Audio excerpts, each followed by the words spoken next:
tu m'as blessé. Tsika ity hanomboka ny fiobona tanteraka indray rapitso. Kopakopa tanana ho antsika rehetra izay manaraka an'izao fandarana zao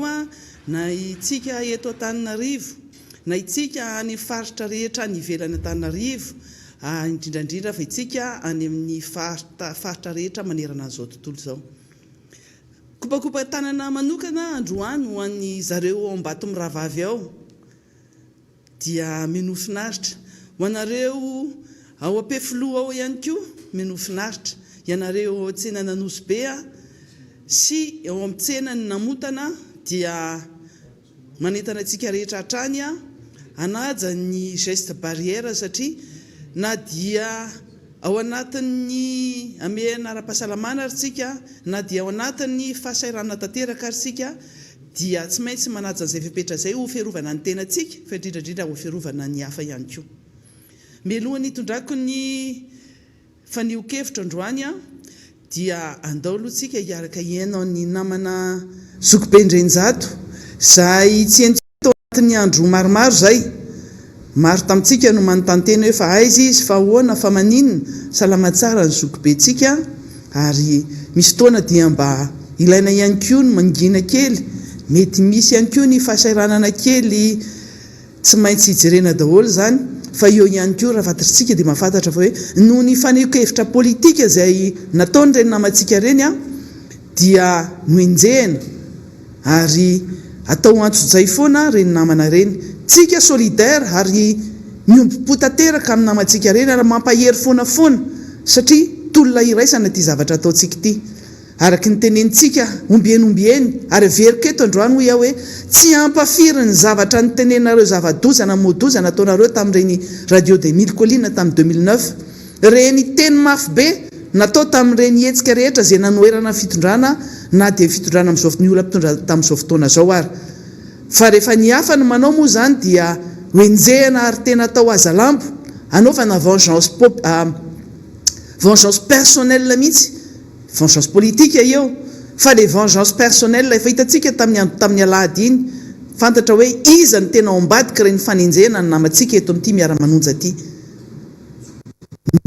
Tandro filaminana natao hanateraka an'ireny zavatra didy na zavatra mikasika an'izany enquête na poursuite sy ny sisa zany.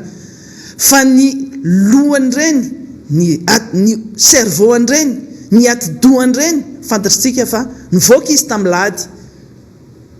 Mampalahelo fa mbola resatsika rehefa aveo fa aleoloha ihaino ny namana Andrenjato tsika dia meno finaritra daholo.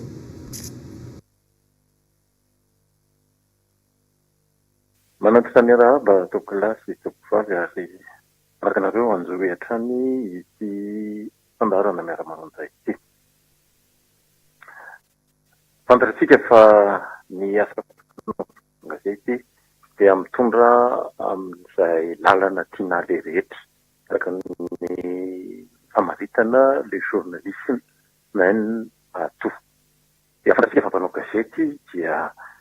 olona mifanerasera amin'ireo olon-dehibe rehetra izay mitantana ny firenena na izao tontolo izao mihitsy ary amin'ny ankapobeny satria dia samy mandala ny atao hoe fahalalahana ny asa fanaovana gazety ny akabiany tany maro eto ambonin'ny tany. Porofo amin'izany rehefa mitondra ny karatra mampanao gazety iny ianao dia afaka miditra na any amin'ny parc de prince satria izay no lalàna hifanarahana izao tontolo izao. Izany hoe manana universalité, ny caractère universel ny raharahan'ny asa fanaovana gazety. Dia midika izany fa mila hazavaina kely ny asan'ity raharaha fanaovana gazety eto Madagasikara ity satria tailan'ny olona ny fomba fihevotra sy ny fomba fanaovana izany asa fanaovana gazety izany eto Madagasikara amin'izao fotoana izao. Ny asa fanaovana gazety dia miainga amina semantika ny misy atao ara-piarahamonina, ara-politika ary ara-toekarena sy ny zavatra rehetra mety mitranga ao anatina firenena anankiray izay no mamaritra ny atao hoe journalisme. Ary ny journalisme dia efa manana endrika vaovao amintsika amin'ny teny izao a, mikasika indrindra ny fiadidiny izany fampielezana ny vaovao izany. Dia mampiasa tahaka an'ireo rantsana eo amin'ny fahalalana maro sy miasa maro eto ambonin'ny miasa finansy amin'ilay atao hoe intelligence virtuelle na intelligence artificielle. De rehefa manao gazety ianao zany a, dia mampiasa ny atodohan'olombelona, ny atodohan'le mpanao gazety zany a, de trandrahany arak'izay tratra, exploration du cerveau humain. Mety manao fiction izy, mitantara ny réalité izy, sy ny eretsereta zany hoe manao konofy, manao mitantara ny zava-misy araky ny fifandraisany amin'ny mety ho avy rehetra. Zany hoe efa afaka maminany avy ihany koa aka fanaovana gazety. De afaka mamita-pihavanana, médiation, zay le asa vaovao andraikitry ny asa fanaovana gazety. Ary zany tetitany ianao de tsisy mihaino ny resaka ataonao amin'izany asa fanaovana gazety zany. Dia izay le atsony asa fanaovana gazety amin'izao fotoana izao hoe approche phénoménologique, tranga mampitolagaga. Zay zany no mahatonga ny article na vaovao ambava na antsoratra na antsary zay be mpanaraka satria de tena mampitolagaga, phénoménologique. Zay le atao hoe vokatra eo amin'ny asa fanaovana gazety. De tsy afaka miala amin'izany ihany koa tsika raha ary miezaka manao an'izany ny mpanao gazety rehetra eto Madagasikara, tahaka an'ireo mpanao gazety eran'izao tontolo izao. De anisan'izany ny Renjata, mba miezaka mba metraka an'izany hoe tranga mampitolagaga zany. De rehefa miteny zany ny Renjata amin'le hoe indimina metraka fanjakana de indimina nongana ny fanjakana, dia zay le fiction na intelligence artificielle na intelligence virtuelle. Misy virtualité zay tsy maintsy apetraka ao anatin'ny raha mba ahafahana manaitra ny tompon'andraikitra rehetra. Ary tsy maintsy ho azavaiko zany amin'izao tsika miteny izao satria ho an'ny olona ambolony ny fomba fanaovana ny raharahangazety eto Madagasikara, indrindra fa ny minisitra voalohany tompon'andraikitra amin'izany atao hoe asa fanaovana gazety eto Madagasikara zany. Fantatro loatra manko Ramatao satria ankizy tena mbola taty no nanao gazety Ramatao io. Nahafantarako azy dia tao amin'ny stagiaire, tao amin'ny Maurice Diavonana tamin'izany fotoana izany, tao amin'ny radio Antsiva, tao ambadiky ny fiangonana Amborokatelo moa nisy an'izany radio Antsiva zany, fonom-bola Andrabetsitota, Tovinanahary, minisitra teo aloha no tompony tamin'izany fotoana izany. De niasa tao izy. De fantatro fa mitsetsitra ny Maurice Diavonana ny tena nahatonga azy ho mpanao gazety tamin'izany fotoana izany, isaky ny amin'ny ray sasany manao an'io famakafakana na analyse politique io zany Maurice Diavonana. De hita amin'ny fomba fanaovan'ny analyse fa ny fitekesana an'i Maurice Diavonana ny tena hitantaraka amin'ny fomba ataony rehefa manao izany famakafakana zany Ramatoa Lalatiana Rakotondrazafy. Dia milaza ny zavatra mba nataoko amin'izany hoe fangoanana sy famaitsahana fanjakana. Tamin'ny taona 1976 dia fantatsika fa niditra tany anatina vanim-potoana lehibe ny monopole tao amin'ny radio national. Ary tamin'izany nanangananay ny fandaharana fivoy sy avaram-patana. Ny fivoy dia nokendreny indrindra mba hitrotrona ny amiral Liberatsiraka tamin'izany fotoana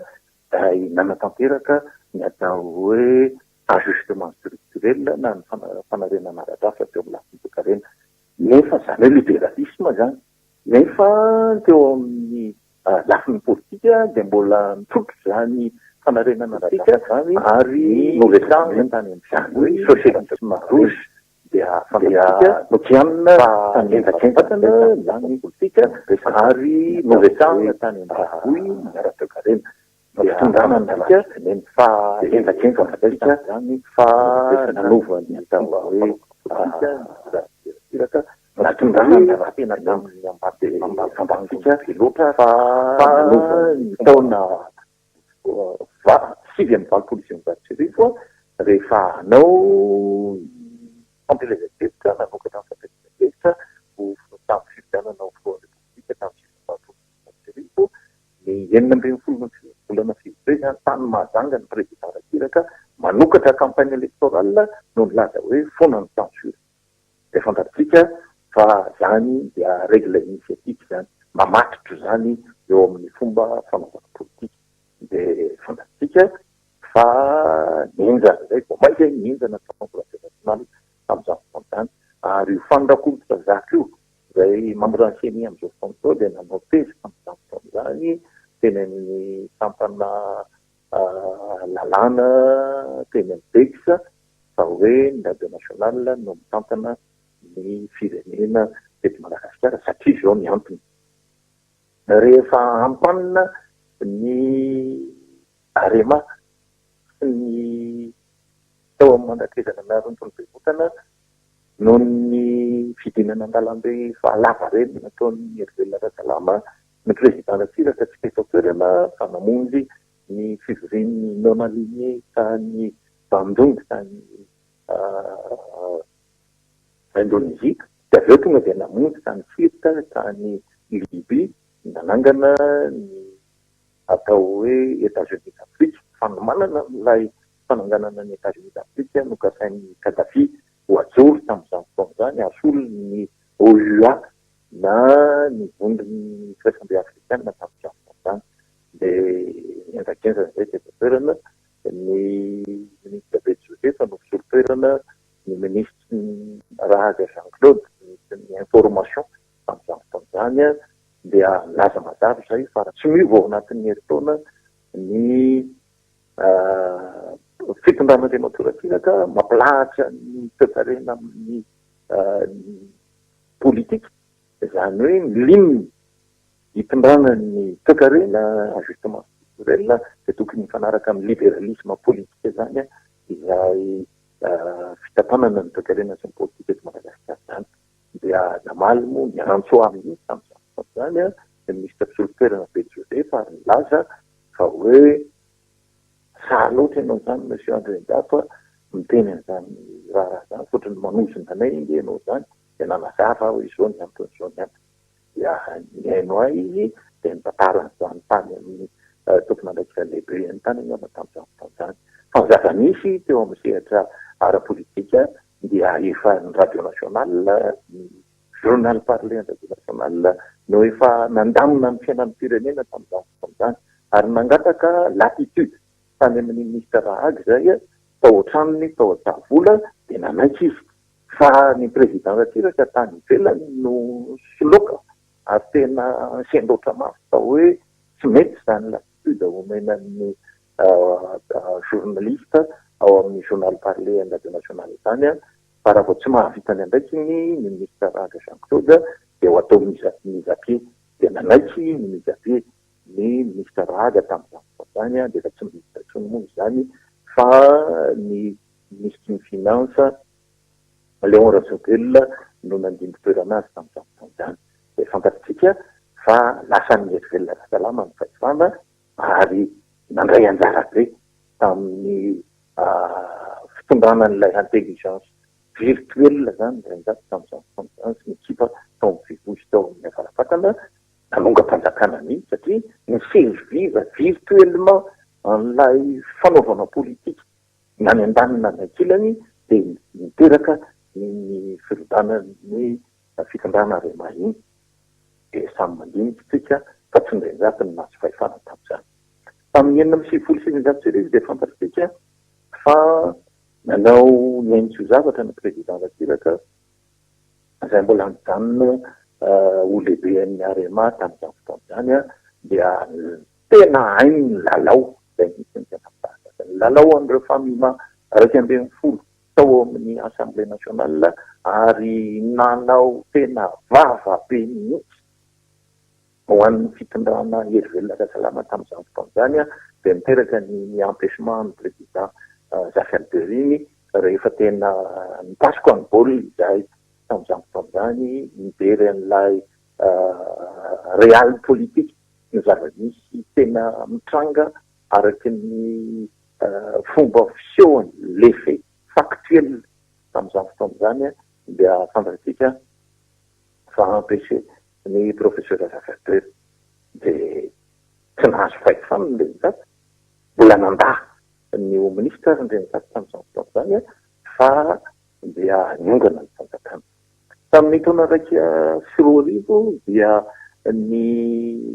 mairana-Antananarivo ny bentanàna Marc-Ravalomanana zany no pressenti na ny favori eo amin'ny opinion azo an'izany fahefana raha tapony tetinara zany dia nanampy azy ny mpanao gazety André Graff tamin'izany zany ary anisan'ny voalohany indrindra sady ny mpanao gazety ny politika tonga tao ambotorohitra tamin'izany fotoana izany ary ny lehiben'ny fiangonana no mitondra tao amin'ny ben'ny tanàna Marc-Ravalomanana tamin'izany fotoana izany dia nahazo andraikitra tao amin'ny candidat Marc-Ravalomanana ny tenako rehefa démissionnaire tamin'ny maha-député dia nametraka ny lamina matipaika rehetra ahafahana mitonga ny fiainan'ny firenena dia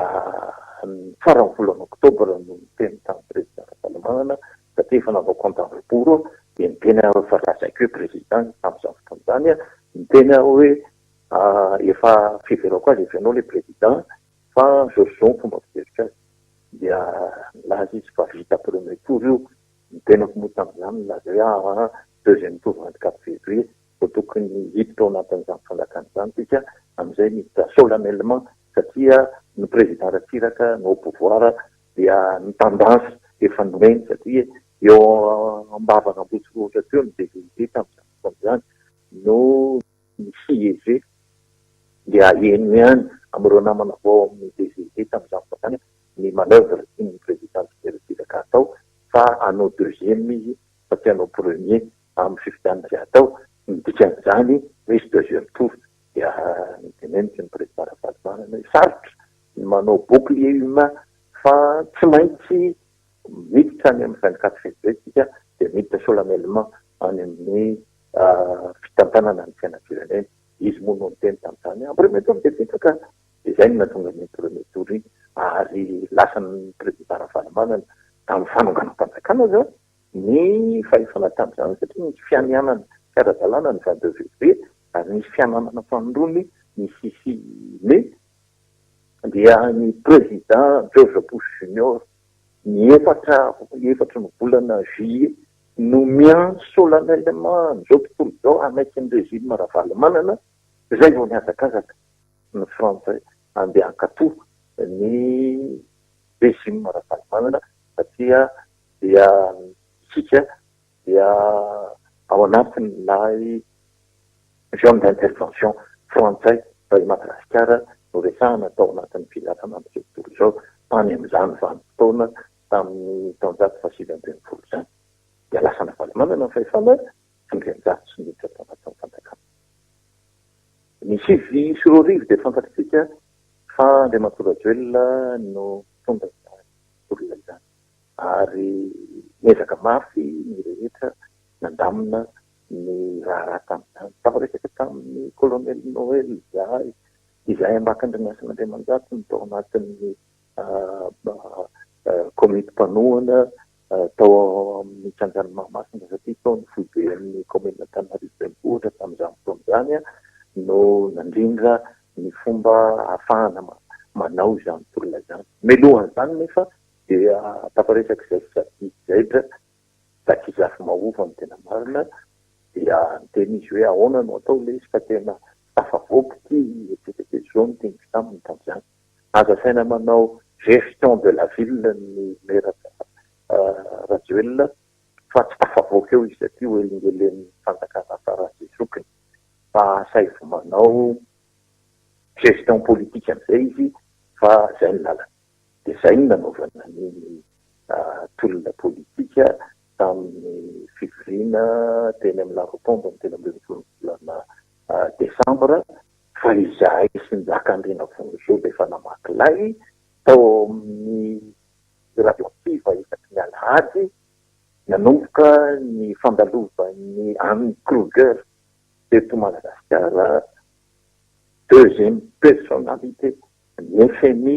nandalo teto ny volana novembre 2008 tamin'izany izahay tao rina kely zay no nanao fandaharana isaky ny alahady de mikoroka farany zokiny ary natahotra mihitsy ny olona tamin'izany fotoana izany indrindra ny havana hoe so higadra ary legality eo amin'ny fomba fandehan-draharaha Madagasikara dia afantarantsika fa iny ny tantara miongana amin'ny président Marc Ravalomanana tondrenjato tsy lasa minisitra nandany eo minisitra mihitsy satria intelo ao anatin'ny président tetezanita Andry Nirina Rajoelina ao minisitra fa nandà ary mikororoka faran'izay zokiny aza mikasika ny faute politika rehetra izay mety nitranga tamin'izany fotoana izany ary vao azo ny fahefana dia efa tena ny kritika indrendraty hoe tsy ny varivarina hivarotra menaka no nametrahana ny président Andry Nirina Rajoelina teo fa ny amerina ny firenena ao anatin'ny ordre constitutionnel dia fantatsika fa zany ny tantara izay le 5 régime rehefa anjeny ary raha ohatra ka olona faratafina any anatin'ny gouvernement izay patron amin'ny média eto Madagasikara ny tsy mahafantatra akory an'izany intelligence artificielle izany dia veriko fa manahirana be no mifampiresaka ara-politika eto Madagasikara eo amin'ny lafiny ankapobeny fantatsika fa rehefa tena manana justice juste ny firenena anankiray dia misy mihitsy ny olona vonina miazakazaka anampina amin'ny fitarana anao mizy anexanao anisan'izany ohatra Sarkozy satria ny alohan'ny fifidianana tamin'ny 2007 tamin'ny Frantsa dia fantatra fa Andriamatoa Sarkozy no favori satria afaka efa nanangana ny UMP tamin'izany fotoana izany hoe ny fianakavian'ny ankavanana tamin'ny Frantsa ny droity efa voavondrona Andriamatoa Sarkozy ary tonga dia vombon-danadana ho azy ny fahafahana mitampana ny firenena satria efa antitra raha teo Andriamatoa Jacques Chirac tamin'izany fotoana izany izy tsy mivaky tamin'ny Andriamatoa Jacques Chirac dia somary mifandrian'ny De Villepin premier ministre izy tamin'izany fotoana izany mikasika amina affaire anankiray dia izy mihitsy no nitolo-tena nakany amin'ny fitarana hoe asio mise en examen ny vatako satria tokony hianazavy eo anatin'ny fitarana karaha misy ny atao hoe justice juste dia ndrenjato ny miazakazaka any amin'ny fitarana satria haiko ny manazava an'izany zavatra rehetra hiampangana zany fa saingy izao tsy misy zany dia manahirana be no mifampiresaka eto amin'ny firenena ary fantatsika fa Andriamatoa Carlos Ghosn izay PDG ny Renault Nissan dia nigadra tamin'ny Japon ary nandositra izy niala n'ilay antso izay satria tsy azo ifampiresahana intsony ny japonais manoloana ny intérêt financier izay enjeu manoloana ny Renault Nissan tamin'izany fotoana izany dia fantatsika fa olona veto Madagasikara mihitsy no voalaza fa nanampy an'Andriamatoa Carlos Ghosn izay mitsoka tany anatin'ny fonja tany Japon tany anaty fonja intsony misy raha anaty résidence surveillée dia izy no afaka hiteny amin'ireny fa hoe tokony omeloko ny renjato manoloana an'izao zavatra mitanga eto Madagasikara zao ary ny olon'ny frantsay fantatsika fa rehefa voasazy any Syrie tokony voaheloka ara-pitarana ny Syrie na ny Irak na ny Libye any amin'ireo tany izay tsy milamindamina loatra dia anaovany tractation farany zokiny anaovana extradition eto modiny azy dia any aminy tsaraina ireny olom-pirenena frantsay ireny dia mampalahelo ny zava-misy eto fa tsy manana an'izany juste zany tsika dia mandary lasa manahirana ny fampitara eto Madagasikara ary fantatsika fa ny atao hoe communication dia samy hafa amin'ny journalisme ny communication madame la ministre efa tsy fahiteny ianao an'izany tsony moa satria manahirana be nefa moa noho ny voninahitra ifanomezana izandray raha ny ifanomezana teto Madagasikara na dia hoe mbola tokony ifampiresahana raha mikasika ny atao hoe doublon momba nandeha mampiandry Irina Rajoelina izay ny délégué ny pouvoirany nanome anao io fahefana maha-ministre io dia samy hafa no atao hoe communication stratégique. Ny communication madame la ministre dia misy engagement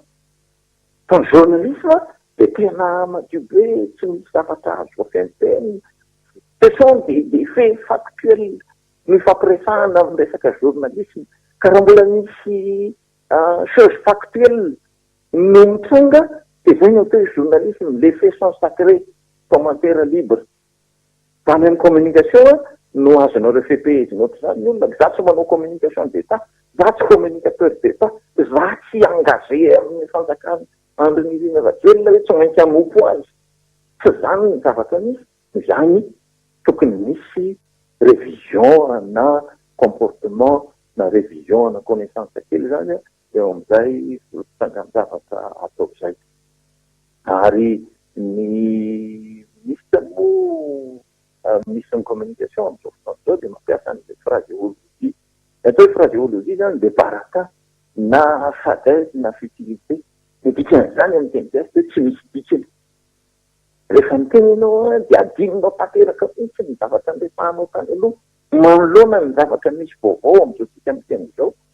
rehefa miteny ianao dia avy hatrany dia miditra ao anatina interprétation na anao manokana no entinao hitondrana amin'ny fiainan'ny firenena dia zany ianao na aminareo sy ny président république sy ny ministre teo fotsiny ianao no farany indrindra raha ny ordre de préséance amresahana na ny ordre protocolaire matoa nge dans le protocole zany hoe misy ordre protocolaire nanaovana an'ilay kabary solennel nataon'ny président républicain andro iny satria misy saina tao kavanana le mantao président république rehefa misy saina firenena ohatrany any amin'ny ilany akavanana nydikan'izay zany dans le protocole zany ny ambiance tokony ifampiresahana eo fa tsy zany ny zavatra hitanay tao fa na ny ordre de présidence na ny ordre protocolaire zany dia tsy vao azy satria tsy fantatry hoe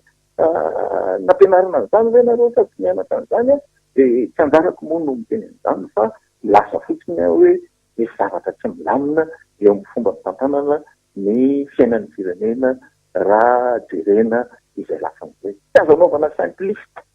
ny raisonnement rehetra hoentina dikan'izany dia hoe tsy ampifandinihana fa mitondra hevitra tsotra loatra nefa ny fahefanao am-pelantananao ngeza be dia ahoana raha ny fomba hafahatsika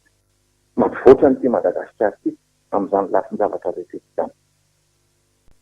jusqu'à preuve du contraire dia mbola milaza foana hoe ministre ianao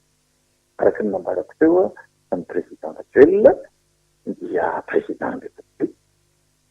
tsy resaka doublon satria mbola tsy famiteny an'izany fa afaka miteny hoe doublon satria factuel zany ny vice président ny CENI no miteny an'izany hoe misy doublon 1,200,000 donc factuel zany ary rehefa ohatr'izany tsy misy mihitsy ny fanazava-panjakana ao anatin'ny zavatra resahako rehetra ary tsy misy zavatra hoe tsy voaporofo ny zavatra resahako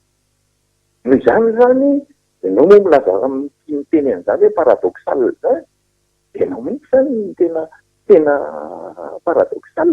indikan'izany amin'ny heviny tsotra dia tsy normal ary rehefa miresaka ny zava-misy eto Madagasikara zany tsy mamorona mihitsy fa na zany miainga amina araky ny voalazako teo zany hoe manao intelligence virtuelle na manao mampiasa ny atao hoe règle initiatique zao dia sahako mety hoe manahirana anareo zany hoe ny olona nanangana fonja rehetra teto Madagasikara dia saiky menjehan'le fonja ny fonja ny tsy afana tangany ratsiraka tamin'izany fotoan'izany dia saiky aniditra koa ratsiraka raha tsy nandeha nandositra teto Madagasikara ny paozin'ny première pierre sy ny teny An-dranomasina, fonjana An-dranomasina vaovao izay tapitra vita mihitsy moa dia ny prime ministre Tatela Andrianarivo nametraka an'izany teny dia fantatsika fa nigadra ny premier ministre Tatela Andrianarivo ary ny fanjakana amin'izao fotoana izao dia manangana fonja manara-penitra araka ny filazanareo ny président Rajoelina no nametraka ny paozin'ny première pierre dia fonja manara-penitra no atangana amin'ny fianarantsoa endany mba ho diso ny tantara mba tsy hanaraka n'ilay riba sy ny rima hiady rima ny fandehan'ny tantara eto Madagasikara arak'ilay règle initiatika izay fanarahana eto amin'ity fanaraka sy arahan'ny tantara eto amin'ity Madagasikara. Tamin'ny farany moa nanatavana hoe inona ny tena lalàna mikasika an'ity ataonareo ity. Ny lalàna ataonareo izany dia mianga amin'ny article 61 amin'ny constitution amin'izao fotoana izao, toizana miaka ao amin'io constitution amin'izao fotoana izao io dia ao anatin'izany constitution izany tompoko dia milaza hoe ny raha ohatra zany tsy amikorotana ny institution, raha ohatra ka tsy lavorary atahorana fihotanan'ny fahaleovan-tenan'ny firenena, ny maha-iray ny firenena sy ny tokana tsy azo anombinana ny tanin'ny firenena, intégrité du territoire dia mijoro ny président de république maka ny atao hoe situation d'exception. Dia fantatsika fa ny fangalana an'izany situation d'exception indroa metaona izany dia mbola tsy nisy ny président ny ACC, mbola tsy formé ny ACC taizary zany nangalana izany fankafitra nataon'ny président de république nafahana nametraka n'izany article 61 izany. Dia nefitsika ao anatin'izany situation d'exception zany amin'izao fotoana izao. Ao anatin'izany situation d'exception zany tsika dia manolotra ny fanaovana ny levée sismique ny plateau continental sud zany ny président de république ho an'ny sinoa. Nefa zany intégrité du territoire tsy vitan'ny président de république amin'izao zany fa tsy maintsy mianga amina loi organique araka ny voalaza an'ity article 61 ity ihany. Ny situation d'exception égale pouvoirs spéciaux égale fixé par une loi organique. Ay izany loi organique izany, ny loi 91/011 enge ka loi tsotra. Ary io loi tsotra io dia fantatsika fa misy anachronisme be ao anatiny ao. Ny anachronisme voalohany dia izao no fandehany ary amin'ny préambule mihitsy dia efa milaza hoe ny ordonnance izay avoakan'ny président de république dia tsy maintsy contre-signé ny CSR, Conseil suprême de la Révolution, fanga misy an'izany sonety Madagasikara. Ary ny lalàna avoakany ao amin'ny famezana ny fifehezana ny asa fanaovana-gazety dia mbola ny lalàna 90/031 izay efa abrogé tamin'ny lalàna 2016/029. Ary mbola toizany ny tripotage izay nataon'ny ministre amin'izao fotoana izao amin'ny fanovana n'ilay code de la communication médiatisée novany loi sur la communication. Dia aiza zany ny fandehan'izany rehetra zany. Ny lalàna mbola tsy foana fa en partie foana io satria misy lalàna tsy azo ampiarina mihitsy ao anatin'io, tsy CSR intsony, tsy misy lalàna 90/031 intsony. Dia inona ny hoe lalàna foana sy tsy foana amin'ny fomba firesaka ramatoa ministra n'izany lafiny izany, dikan'izany tsy mahazo manao mpivava fotsiny tsika eo amin'ny fitantanana ny rahan'ny fiainan'ny firenena fa tsy maintsy manaraka ny zava-misy ny constitution ty ny article 62 dia milaza les actes du président. Tsy misy miteny mihitsy hoe initiative des ministres na du ministre, reo moa dimy dia des ministres zany. Tsy misy an'izany mihitsy ao anatin'ity lalàn'ity acte du président no fampiresahana ato anatin'ity raha ity. Ary ny acte du président dia mbola tsy amin'ny kely hoe tsy azo atao raha vao manitsaka ny article 54 amin'ny famelena ny premier ministre, ny article 58 mikasika ny grâce d'honneur, ny article 59 en promulgation des lois, ny article 81 mikasika ny ossature amitiana zany, ny article 60 ny dissolution ny assemblée nationale, ny message du président au parlement article 94, ny question de confiance, article 100, ny fomba firafitry ny ACCS, ny décret tokony ho raisina izay constaté ny fitsanganan'ny prestation de serment sy ny fahalanian'ny présidentielle ACC zany, article 114, ny avis de constitutionnalité, article 117, ary ny olona afaka miconsulter amin'ny ACC, ny article 119. Zany hoe raha lazaina raha zany ty raha tena marina mantsy zany situation d'exception zany raha tamin'ny andron'ny président raha le constitution an'ny deuxième république zany de pouvoir personnel ty zany tsy pouvoir personnel ty satria misy andreo article PDP reo zany zay mamepetra ny fahefan'ny filohan'ny république amin'izany lafindravatra rehetra zany dia anjaratsika no mijery ny zavatra atao indrindrindrindra ao amin'ny principe fondamentaux ny fiankevitra fototra ao anatin'ny constitution io dia mametaka mazava fa tsy misy olona afaka manontonona ny intégrité territoriale de la république nefa tsy manao an'izany tsy mandalo kory assemblée le territoire national inaliénable tsy azo amidy na atakalo ny tany firenena ahoana no afahantsika amin'ny resaka amin'ny sinoa amin'ny resaka any amin'ny plateau continental sud io tokony ho fantatry zany ny article 5 ao anatin'ny constitution ty dia milaza fa ny souveraineté appartient au peuple. Ny vahoaka ihany ny tompony ny atao hoe fiandrianan'ny firenena. Ny vahoaka no atao hoe source de tout pouvoir. Manatanteraka an'izany izy amin'ireo solombavany na voafidy amin'ny fomba mivantana na fomba ankolaka eo na ny référendum tsy misy olona tsy misy ampahan'olona ary tsy misy olona ny zany eo individu zany indrindra zany tafiditra ao anatin'izany ny président de république afaka misacrifier zany hoe milaza fa izy no manatanteraka famirevy ny atao hoe souveraineté nationale. Dia ialamifinina zany raha makoministra fa ilaina ny laza zany eo amin'ny fomba fanatanterahana tsara satria karazan'ny tailanareo ny fomba fitondrana ny raha-pirenena amin'ny ankapobeny dia malahelo izay vahoaka amin'izany lasy zany zoanay ny miteny satria izay ny voalaza ny article 6 amin'ny constitution ary verikeo fa manatanteraka amin'izany ny nataon'izay tato amin'ny mampanao gazety azy hatramin'izay.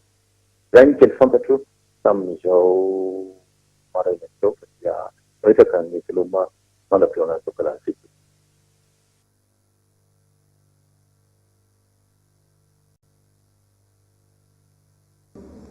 Angasitrahana ianao Zikobe Vonson Andrenjato antonona izay famela belaka kevitra mafonja dia mafonja izay moa tena lalanao anatin'ity miaraka manonjy ity satria dia mahazo lesona daholo nandro baka plus 24 na ny vahoaka tsy mandady arina ny amin'izany hoe fahalalana manokana izay anananao izay ary hidirananao manokana satria tena hoe olona sady mafantatra tantara no mafantatra lalàna no mafantatra ny sosialim-baoaka mafantatra ny azo atao ny akapobe ny izay natao hoe ny tsara ho fantatra ao anatin'ny fitantanan-draha-pirenena izay manatitra trano ny araba ao antsika menakavy manaraka sy tapaka ny fandara na miaraka manonja na ny eto an-toerana na ny any ivelany amin'ny alalan'ny tambajotra tserasera marina fa misy foana moa zany ny atao hoe sakatsakana na ny antso-jay tsy ahafahantsika miaino amin'ny antsaka sy andavany ary hitatsika ny brouillage ataony ny manampaizana amin'izao fotoana izao eno le afatra ny hoe to misitra be rehefa mandeha ny tele to misy tapaka tampoka to misy an'izao mesaka moa ny teknisianina amin'izay tratry ny hery fa saingy hery tsy mitovy mbola any amin'izareo aloha fahefana any amin'ny azo atao hoe fitaovana ary fomba ahafahany manelingelina antsika amin'izany io le tenentsika foana Andriamanitra tsy andriny sasany andrasantsika eto ihany io ko dia mahereza amin'izay hoe sy hoe mankahery ihany koa amin'izay fanarahana tsy tapaka ny radio miaraka manonjy izay hitondrana fanamarina kely ny satria be dia be ihany koa isika no manampy arakevitra ary mangataka mihitsy ny fanazavana ny hoe fahoana marina moa zany ny fandehan'ilay fivoriana ara-potoana ao Tsimbazaza fa inona tena tiana tongavana ary inona no mahatonga an'le izy hoe atao amin'ny fampitandavitra ohatran'ny hoe fantondrany namana solombavom-boaka fanazavana izy io fa ny fantatry ny tena fotsiny ary ny fampiresana dia ny hoe ny tahotra ny iaonana mivantana satria fantatry zareo tsara fa dia afonja ary asika indrindra fa ny solombavom-bahoaka avy aty amin'ny fanoherana ny amin'izany hoe fitakina no marina atao anatiny ny fitantanana raha-pirenena zany indrindra ilay fitantanana ny Covid-19 fantatra izy ireo tsara zany hoe afonja ary tsozakana ary tsy anakavaly izy tsy anakavaly ohatran'ny nazo an'ny namana gasikara fenosoa izay mpanao gazety Real TV satria rehefa nahantanina fitondram-panjakana ary io le fantondrana fanamarihana teto ny hoe rehefa tsy amaly ianareo dia ny vahoaka ny amaly ary ny vahoaka ny andray fanapahan-kevitra ny vahoaka ny andray fehpetra amin'izany atao hoe tsy fahaizana mandray ndraikitra izany tsy fahaizana mampita hafatra izany tsy fahaizana mitantana izany dia rehefa mandray fanapahan-kevitra na mandray fehpetra ny vahoaka izay ohatrany nataony taoloso be dia lazaina fa misy ambadika io ary misy mampirisika io mampalelo ary mahamenatra le toetsaina rehefa ilay olona no mitaky satria izy tsy zakany aintsony ilay fahantrana tsy zakany aintsony le fanagejana noho ny fandraisana décision dispaika satria na ny antony mba eritreretintsika tsara raha ohatra isika menakavy zao mana fiompiana akoho mialatsiny tsy mampitovy antsika amin'ny akoho fa eno fotsiny le fanazavako raha isika menakavy mamonjy mariage ohatra ka misy akoho atsika adinony tsy nanome hanina azy midy ao apahatra fa misy anankiray amintsika tsy maintsy miazakazaka mihitsy hoe sao dia maty ao ilay bimby fiompy fa isika olombelona isika malagasy asaina mihidy asaina mihiboka fa nisy ny eritreritra ve ny ray aman-dreny antsirageme tenena hoe ray aman-dreny satria misy filompotantana amin'ny firenena misy mpanara-maso ny fiainam-pirenena ary misy mpanatanteraka izay programme zany filoha zany dia mbamba gouvernement fa efa nisy ve ny ahatsika nanisy azy amin'ny apahany izay tiana omena azy nanisy azy atao vomaika nampisavitaka nanisy azy vomaika nampiady ny fiarahamonina nanisy azy ohatran'ny vomaika nandrangaranga n'ilay loko politika fa tsy nisy mihitsy fitantanana mitovy dia eto moa ilay ilazan'ilay ministra super ministre ny hoe mampiady foko mampiady saranga manao an'izao satria tsy zakanareo ilay fahamarinana ary tsy hoe fahamarinana ihany ny zakanareo fa ilay fahaiza miara-manonja mihitsy mahamela be lahatra manadiady zany mihitsy ny zakanareo satria androany zao nareo vao niaino an'ny zokobe vonso andrenjato eo izay ankairezana mihitsy ny amin'ny fahasahina satria na dia enjehina ohatrany manenjika inona azy dia mbola masary mahatsapa ho masina mahatsapa ho manana didy ambony amin'ny tany sy ny firenena dia miezaka amin'ny fomba rehetra ampitana hafatra mba ho fantony voaka malagasy ny zavatra tena misy marina ka rehefa mihaino azy eto dia tena tsapa ny tena misy ny hoe izany fa mampianatra mibaka plus 24 ny 6% na ny imbécile dia tsy zakanareo le izy ary fantatrareo fa manohitoina ary mikitika anareo mihitsy ilay fahaizana sy ilay fahasahina amin'ny teny ilay fijona amin'ny fahamarinana dia ataonareo izay andehmena azy ezana mihitsy ny hoe mba tsy ahafahany mikovoka ao anatin'izany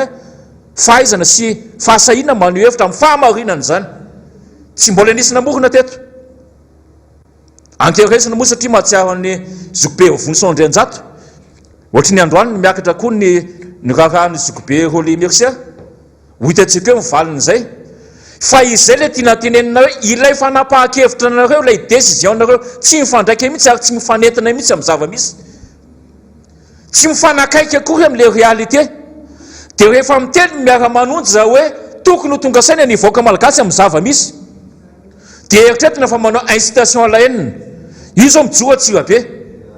izy andray ny lazainareo fa ambadika io fa tsy mova ilay tsy fahavaliana le fahantaniana napetraka gasikarany hoe tsapanareo ve fa manitra voaka malagasy tsy voavaly zany nareo ve mba miaina ao anatin'ny fahorian'ny voaka malagasy tsy voavaly zany effroyable sa tsy effroyable ny faty eto Madagasikara tsy vaovaly zany. Dia rehefa tsy hamaly ianareo dia nivoaka ny hamaly azy. Ary ny voaka ny mana-po fa mahantra izy, leo izy. Ary rehefa miaritra manena ny zava-misy. Ary nga vitany hoe miaritra manena sy ny hoe fitavozavozana fandraisana ndraikitra ihany. Fa ny décision raisiny fitondrana dia ny eo ambany, zany hoe ny hiérarchie eo ambany ihany no manipaka azy, mitsipaka azy. Mandray fanapa-kevitra ny filoham-pirenena hoe midy ny sisy tany. Fa misy tompony andraikitra masa mitsipaka avy hatrany hoe mbola misy cargo ary mampiomehy amin'ilay izy dia ty nantany Gasikara koa tamin'ny fotoana io inona indray ilay vola mety ho avy eo. Dia ozy le super ministre ny hoe oka aloha fantatrao Gasikara fa natao hoe cargo dia mpitondra entana, tsy misy olona na iray azy. Vao valitsika omaly fakomaly zany ny fanontaniana hoe nisy olona sa tsy nisy olona. Ilay cargo tonga teto. Ary iza ny tompony andraikitra amin'iny. Tsy vo iny ihany no nitondra azo atao hoe loza ho an'ny firenena. Fa be dia be. Ary angatahana mihitsy nisy ny ouverture d'enquête raha zany. Ny vahoaka ny hanao enquête. Ny vahoaka no andray fanapa-kevitra. Efa niteny zay tetony hoe aza mitaky ny vahoaka ho tezitra. Aza miantsy ny vahoaka ho sositra. Ary aza ianareo mihitsy no fitaratra ratsy amin'ny firenena ka rehefa miteny ny vahoaka na mijoro ny vahoaka dia ny miara-manonja ny soketaina. Lazaina fa miara-manonja daholo ny tompona andraikitra amin'ity zava-misy. Fa iza no mitondra? Fa iza no mitantana ny raharaham-pirenena? Fa iza zao manana miaramila sy ny zandary ary ny polisy? Iza no mahabaiko nireny manao herim-pamiretina etsero? Iza ny tompony andraikitra amin'ny sisy tany? Iza ny tompony andraikitra amin'ny fiakaran'ny vitim-penana? Marina fa misy ny fiantraikany amin'ny alalan'ny areti-mandripaka. Fa saingy kosa ilay mesure d'accompagnement sy ny hoe anticipation. Efa omena sosokevitra fa izay zao no mitondra, izay tsy meny hevitry ny imbécile. Omeny député fidèle sosokevitra ny hoe alefaso ireo olona tokony hiasa any aloatra mangoro amin'ny fijinjam-bary. Fozonareo tsy mety zany e.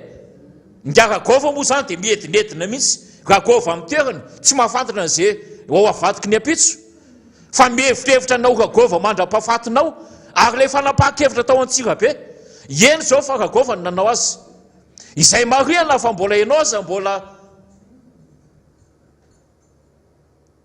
ho hitantsika eo ny toyany.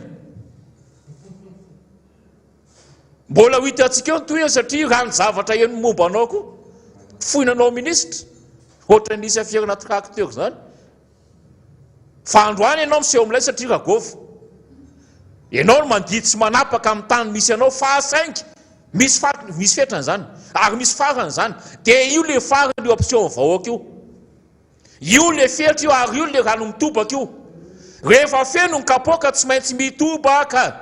Ary tsisy maharesy ny herim-bahoaka zany. Naiza heran'izao tolo zao tsy misy. Na no mampime ao anatin'ny lisy, mahafinaritra ao anatin'ny lisy. Iza moa no namelesona ny vahoaka hoe rehefa tezitra ianareo dia midina ny dalambe. Tsy fantatro. Fantaniana tsara petraka ary tsara valiana ny androany. Ho an'ilay olona miteny hoe ny ao miara-manonja mitarika olona hidina an-dalambe dia tsy manahirana.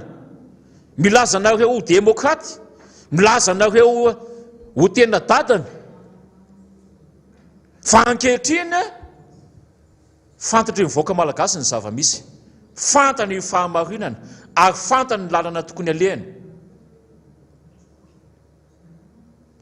Mitady vahaolana izy ny amin'ny lafiny ara-tsosialy. Hoe inona mba ho eritreretiny satria hafaliana raha ny fahitako ny mpanaraka ny fandarana hoe io misy tompony andraikitra maromaro vitsivitsy ary eritreretina ho mahatapaka mihitsy hiresaka ny sosialim-bahoaka. Fa tsy izany no ndresahana. Tany amin'ny zavatra hafa mihitsy no ndresahana. Raha nita taratra dia ny fiarovana kokoa an'ilay seza no namaiky. Fiarovana kokoa an'ilay tsy kombakomba. Rakoto no antaniana, Irasoa no mamaly. Irabe no antaniana, Kiotizafy no miresaka. Izany hoe na isamizy azy efa tsy mametraka amin'ny toerany intsony ary tsy mifampatoko intsony hoe sao dia tsy voavalinao zany fa alao maliko azy. Mpitondra fanjakana fa tsy hoe mpivarotra mofogasy. Mpitondra fanjakana mpitantana firenena. Asa firenena izy mba misy an'izany hoe filoham-pirenena no antanina dia ministra no miteny hoe raha sitraka ao Andriamatoa filoha aloha maliko an'izany. Ridicule, n'importe quoi. Eto moa dia tena sahirana mihitsy ny tena mitady adjectif ikalifena anareo fa tena manahirana mba tsy tenenina foana tsy nela izy. Mbola mifanaja ihany satria miara amin'onjy na ampianarina ahay anaja olona noho izay hoe fieritreretina ho ambony ny firenena izay. Tsy izany raha teo koa ny kolotsaina nitezana miara aman'onjy. Fa kosa rehefa tafa ohatry ny mety dia tsy maintsy miteny ary mahery ho azy mihitsy ny tena vao miala any an-trano any dia ohatra misy maniraka satria le zava-misy koa isan'andro dia tsy maintsy misy foana ho tantaraina. Isan'andro dia tsy maintsy misy foana dérapage ataonareo. Tsy maintsy misy foana cinéma. Raha cinéma ty tsy haiko iza re iza ny film misy Django.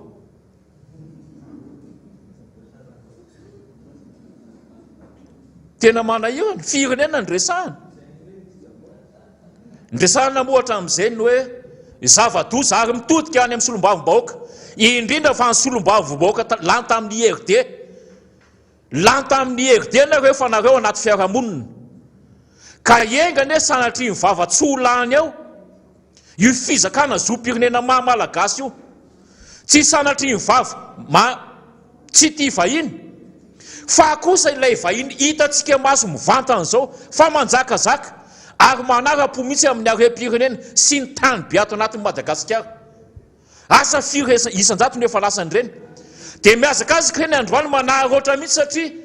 manana maimizy ao anatin'ilay fitondrana. Manana fahefana mihitsy moa zany. Raha tsy zany ve fondation sasany afaka miantso ny fivoriana ny présidence mihitsy vao antso any. Efa fondation. Dia androany izy azakazany ny azo an'izany zom-pirenena izany. Fa hifankahitetsika ary samotsarainy tantara eto.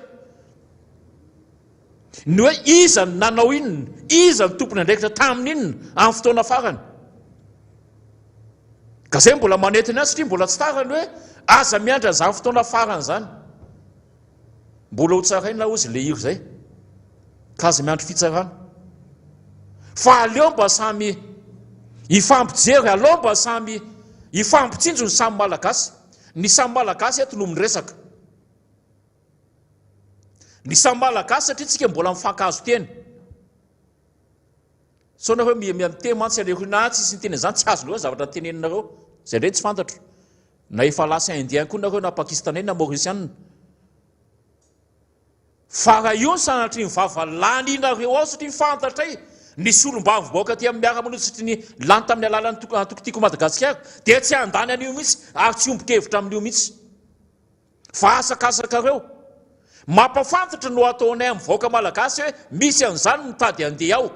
Misy an'izany voizina mafy be ao. Ary misy an'izany tsy kombakomba ao. Ao anatin'izany hoe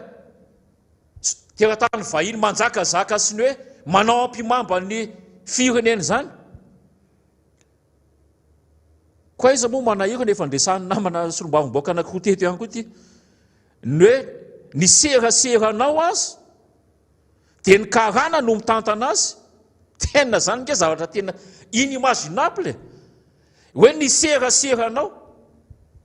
no amin'ny télécom moa zany dia karana no mitantana azy. Izany hoe zay sekreanao rehetra atao anatin'ny firenena mihitsy dia fantatro karana io daholo na kely indrindra na ngeza indrindra. Mba mandana makany amin'ny firenena dehibe. Hoe mba omeny anao ve zany amin'ny lafiny serasera zany? Omeny vahiny ve zany? Raha tsy izy nandrako. Fa isika moa baka plus 24. Dia mety amintsika daholo izay misy ary izay le fomba fiteninareo moa izay zao no mitondra. Mitondra ahoana ianareo e? Mitondra makaiza? 5 taona ny faharetan'io. Dia miala nareo. Dia ahoana rehefa avy eo? Fitondrana sy ny fahefana mandalo. fa ny voaka malagasy sy ny tany honenany dia mitoeritretra foana mandrakizay, mitoeritretra foana mandrakizay. Ianareo nampindramina fotsiny satria ny biby tsy misy lohany tsy mandeha, fomba fiteny iny tsy tia nohatra amin'le train-tsinina. Sanatria vava tsy mampitovy an'le olombelona amin'ny biby. Fa efa nanome ohatra teto ny amin'ny hoe eritreretintsika ho voatra ny fianakaviana ny firenena. Le fianakaviana zany malagasy. Dia ilay firenena mitady mpitantana. Ohatra le fianakaviana hoe manana sprinter, le sprinter zany ohatran'le tanin'ny Madagasikara. Dia mitady chauffeur io. Rehefa nandeha le chauffeur nitondra le sprinter, nidona tamin'ny taloha. Heritaona. Dia mbola mena chance hainy hoe ka mifanaritsika tamin'le chauffeur fa aleo tapitra aloha le contrat. Tondra indray nefa ny 2 ans, sady tsy ao tsony ny alternateur, tsy ao ny batterie, tsy ao ny démarreur. Dia mbola endry le fianakaviana satria mifampitsinjo amin'ny maha-olona. Hoe aleo aloha mena chance hainy fa sao dia mba misy fiovana. Fa amin'ny fotoana farany ity ny mety loza ao anatiny. Mety ho carrosserie vide sisa no raisin'le fianakaviana. Satria efa lasan'ireo karagnan'ireo daholo, ary efa lasan'izay pitsikombakomba aminy daholo ny arena ao anatin'le tany be Madagasikara. Ary raha ohatra ka carrosserie mbola misy pneu mety mbola azo atosika, fa mety ho lasa trano pneu tsy azo atosika intsony, na misy financement ohatrin'inona azy, dia miverimberina mitrosa vola eo foana. Io moa le nahaberesika hoe tsy hitrosa amin'izany tsofa na 2030 na 50 na 60 fa ny mahagaga dia ohatrantsika izao ny rekoran'ny fisamboram-bola eto eran'izao tontolo izao. Dia iza no mizaka an'izany? Ianao vaoaka malagasy tompon'le safidy. Ary eto any an-tanako ihany koa mitovy nanahaka ny député fidèle hoe isika le tompon'ny safidy. Na ianao mifidy an'izao fitondrana izao, na ianao tsy nahay nifidy tamin'izany fotoan'izany hoe tokony nametraka solombavim-bahoaka betsaka isika. Tompona andraikitra foana zany isika amin'izay zavatra miseho. Tompona andraikitra foana isika amin'izay zavatra miseho. Ka aoka ho tsaroantsika izay mahatompona andraikitra antsika izay. Na amin'ny alalan'inona io, na amin'ny alalan'inona io, na fifidianana izany na tsy fifidianana izany, dia tompona andraikitra foana isika. Na reo ka tsy ravoravo-tanana hoe izay leo politika, fa ianao leo politika, ianao milaza azy ho leo politika io mihitsy no mahatonga amin'ny firenentsika ohatr'izao. Ary fantatry ny sasany izany, dia izay no anarotan'ny anjakazakao. Izay no mahatonga azy manao ny eo ampimamba rehetra io. Asika ohatra le manao ampimamba so misy miteny ny sasany hoe aza tsy manao an'izany. Aiza hoe le affaire 73,5 kilo. Hatramin'izao tsy hita. Tsy hita intsony fa dia nanjavona ohatrany tsy nisy. Aiza hoe ny affaire ny bombo sisety 40 milliards de FMG. Nanjavona fotsiny tany iny. Satria rehefa nalana le ministre, tsy nisy. Poursuite judiciaire tsy nisy n'iny tsy niva dia milamina iny. 40 milliards efa tokony mba vita foko tamin'ny firy zany, raha anaovana tosika, raha anaovana vatsy nankonana, nanaovana fanampiana amina resaka sosialim-bahoaka, aizy tsisy. Izay rehetra miseho dia maneno sahoana avokoa. Ary tsy ahitana taratra mihitsy ny hoavina ny soro-dalana ho alehantsika. Nalefa ny plan Marshall tsy hita, nanjavona. Ny UEM moa zany efa tsy resahana intsony. Samy mihinana ny lizy daholo isika amin'izao. Ny PEM aizy tsy hita. Fa ny zavatra misy, bouteille d'oxygène dia mifasan'ny firaisampo. Ary izay le tenenka hoe ohatra manamarina ny fisian'ilay na le eritreritra anao an'ilay fasan'ny firaisampo raha ny zava misy ankehitriny. Satria na zany fanafody afarany zany azy efa teneniko tetiny hoe iza amintsika moa no mba afaka manana fahefa mividy amin'izany. Ary izay mahatonga ny tsy vidivikisa anatin'ilay fahafatesana isan'andro io. Satria ny maty an'ilay tokantrano no betsaka kokoa noho n'ilay maty voasoratra any amin'ny hôpitalim-panjakana. Dia isika fotsiny no mikakaiky samy isika etiny hoe tsy maro ny isy io, ka iza ny afaka namarina azy raha tsy isika no miteny. Iza ny afaka hampafantatra zany raha tsy isika mampafantatra. izay ilay fanetanana ny amin'ny hoe fahasahiana mandray andraikitra izay amin'ny fijoroana ihany koa fahasahiana amin'ny teny eto zay tsy manentana mihitsy ny hoe mitsangananareo ka manaovany zaritsia fa ilay zo fototra nanantsika izay voafaritra ny lalam-panorenana mihitsy dia ny fahalalahana maneho hevitra fahalalahana amin'ny teny ary indrindrandrindra nampanatenantsika ny fitondrana izay ozy ako ilay engagement ao anatin'ny fampelezan-kevitra ny hoe raha zany laninareo eo tsisy nareo fotsiny lisy tamin'izany fotoana zany fa zay ny tena marina amin'ny lisy hoe raha zany laninareo eo satria iza moa ilay mifidy isika voaka malagasy dia anao an'izao anao an'izao anao an'izao ka iza zany no tokony hitaki an'izany hoe aiza ilay fampanantenana iza tsy Joe Biden mihitsy ny antany hoe aiza ilay fampanantenan'ny filoham-pirenena amin'ny malagasy fa isika voaka malagasy no mitsara ny zavatra mampalahelo moa ohatra ka évaluation natao tamin'ilay ministre ny fahasalamana tamin'ny fandarana manokana iny dia efa tokony dégage teo nohatra zay fa saingy tsy ananareo moa zany kolotsaina fambonitsaina zany fambonitsaina may miala amin'ny tsy fahavitana ndraikitra zay napetraka taminao fambonitsaina zany fa saingy anareo moa baka plus 24 dia nieritreretinareo amin'ny voaka malagasy ho paoma sy angivy daholo dia afaka manao zay tianareo ataonareo amin'ny lafiny rehetra zay ny lava zay ny foya tsy valapatra amin'ny teny eto moa ny tena sotria mbola betsaka ihany koa ireo namana mbola andray fitenenana eo izay no ametrahako ny veloma mandrapitafa amintsika ny amin'ny androany milatsiny andrea mifankahiteto fa dia atolotra ho an'ny namana Zikobe Guy Maxime Kalaisena izay mbola ankairezana foana ihany koa satria dia tena miezaka mafy ny amin'ny hoe fomba ahafahana miditra amin'ity fampitahan-kafatra isika dia ny radio miara-manonjy ity mankasitraka tompoka manatitra ny arahaba tokolasy tokovavy ary manaraka anareo anjohy hatrany ity fandarana miara-manonjy ity fantatsika fa ny asa fanaovana gazety dia mitondra amin'izay lalana tiana lehibe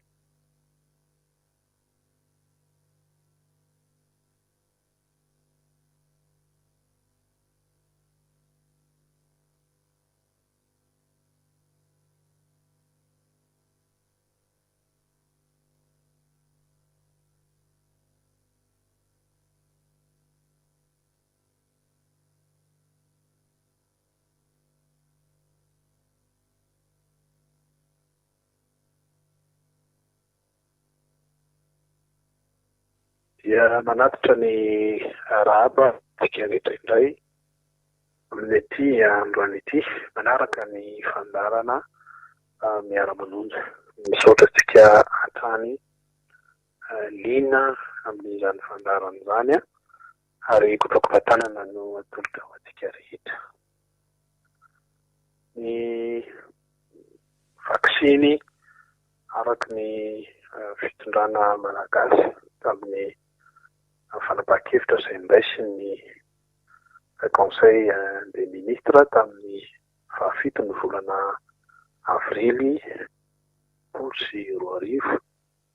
dia miditra tao anatin'ilay mekanisme COVAX i Madagasikara. Itsika moa dia anisan'ny firenena farany tamin'ny fandraisana an'ity fanapahan-kevitra ity. Ny firenena malagasy ny fantatsika hoe raha ny filaharantsika manerana n'izao tontolo izao dia faharoa mialoha ny farany amin'ny fahantrana manerana an'izao tontolo izao. Mbola marefo zany ny firenena malagasy na ara-ekonomika na ara-tsosialy na ionivon'ny seha-piariana na eo anivon'ny sehatry ny indostria sy ny sisa dia tena mbola marefo i Madagasikara. Farany nefitsika raha ny fandraisana fanapahan-kevitra mahakasika ny fidirantsika tao anatin'ilay mekanisme COVAX ary ny organisation mondiale de la santé dia naniry ankolaka ny fitondrana malagasy mahiditra ao anatin'izany programa izany. Maberesaka ary mbola tanon'ny sainy rehetra ny vaksiny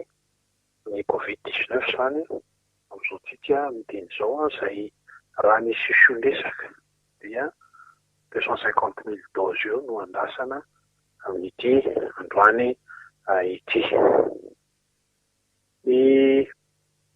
tiana isintomana ny sainy rehetra manoloana an'ity vaksiny ity dia misy moa ny fanehoan-kevitra maro samihafa na avy amin'ny fitondram-panjakana na avy amin'ny famerana na avy amin'ny olon-tsotra na avy amin'ny fikamanana tsy miankina ny fanjakana. Tsara aloha ny mampatsiahy ty am-piandohana fa raha misy ny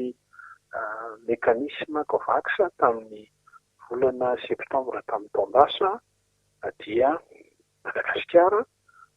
tarihiny voalohan'ny repoblika dia mbola niambahamba manoloana amin'izany fandraisana fanapahan-kevitra izany. Rehefa amin'ny raha toy itony manerana ny zao tontolo izao dia tsy maintsy mitondra ady hevitra satria ny Covid-19 dia aretina tsy miverimberina akory ka efa nisy ny endriny tany aloha fa tamin'ny taon-dasa vao nisy izany. Ka rehefa miresaka fanevitra manerana an'izao tontolo izao dia tsy maintsy miteraka ady hevitra ireo izay momba an'izany sy ireo izay tsy momba ny herisona amin'ny fanevitra izany na ny vaksiny amin'ny hafalana aretina pandemia toy itony Covid-19 itony. Rariny loatra raha mitarika ady hevitra satria tsy maintsy mipetraka ny fanahina maro samihafa. Tena ho tsahivina nefa satria maro moa no mivoy ary indraindray mampalahelo ny manabady ny vahoaka malagasy dia voizina ny amin'ny hoe rehefa mitandrefana na rehefa ny firenen-kafa no mitondra an'ilay vahaolana sy mahita an'ilay fanevitra dia miteraka resa be hatrany ny amin'ny hoe ny anekena na tsy anekena ny ampidirana an'izany ao anatin'ny firenena. Ny tantaran'ny revolution eo anivon'ny fahasalamam-bahoaka toy itony dia miteraka tevitra toy izany foana. Rariny loatra izany satria samy miaro-miainy samy mieritreritra ny ho aviny. Tiana kosa nefa ny mampahatsiahy ranon-daray eto Madagasikara fa ny filohan'ny repoblika no tsy nandray ny fanapahan-kevitra manoloana an'ity vaksiny Covid-19 izay amin'ny mekanisme COVAX ity no anaovana azy. Raha toka nanana ny toerana Madagasikara, nanana ny tanjany Madagasikara ary ekonomika na ara-bola na ara-pitantanana dia rariny loatra raha toka mandray fanapahan-kevitra amin'izay tandify azy amin'izay mety ahafahana mitondra vahaolana. Rariny koa Madagasikara raha sarotiny satria manana ny souveraineté izy manoloana ny eritreretana ny vaksiny. Raha iverenana ny tantara dia izao tsy dia narisika loatra ny filohan'ny repoblika tany am-piandohana fa rehefa nanery ny OMS izay fantatsika fa organisme anankiray izay manana ny tanjany manerana n'izao tontolo izao na dia niteny ny filohan'ny repoblika fa en observation Madagasikara. Rehefa nandray ny akademia de médecine izy dia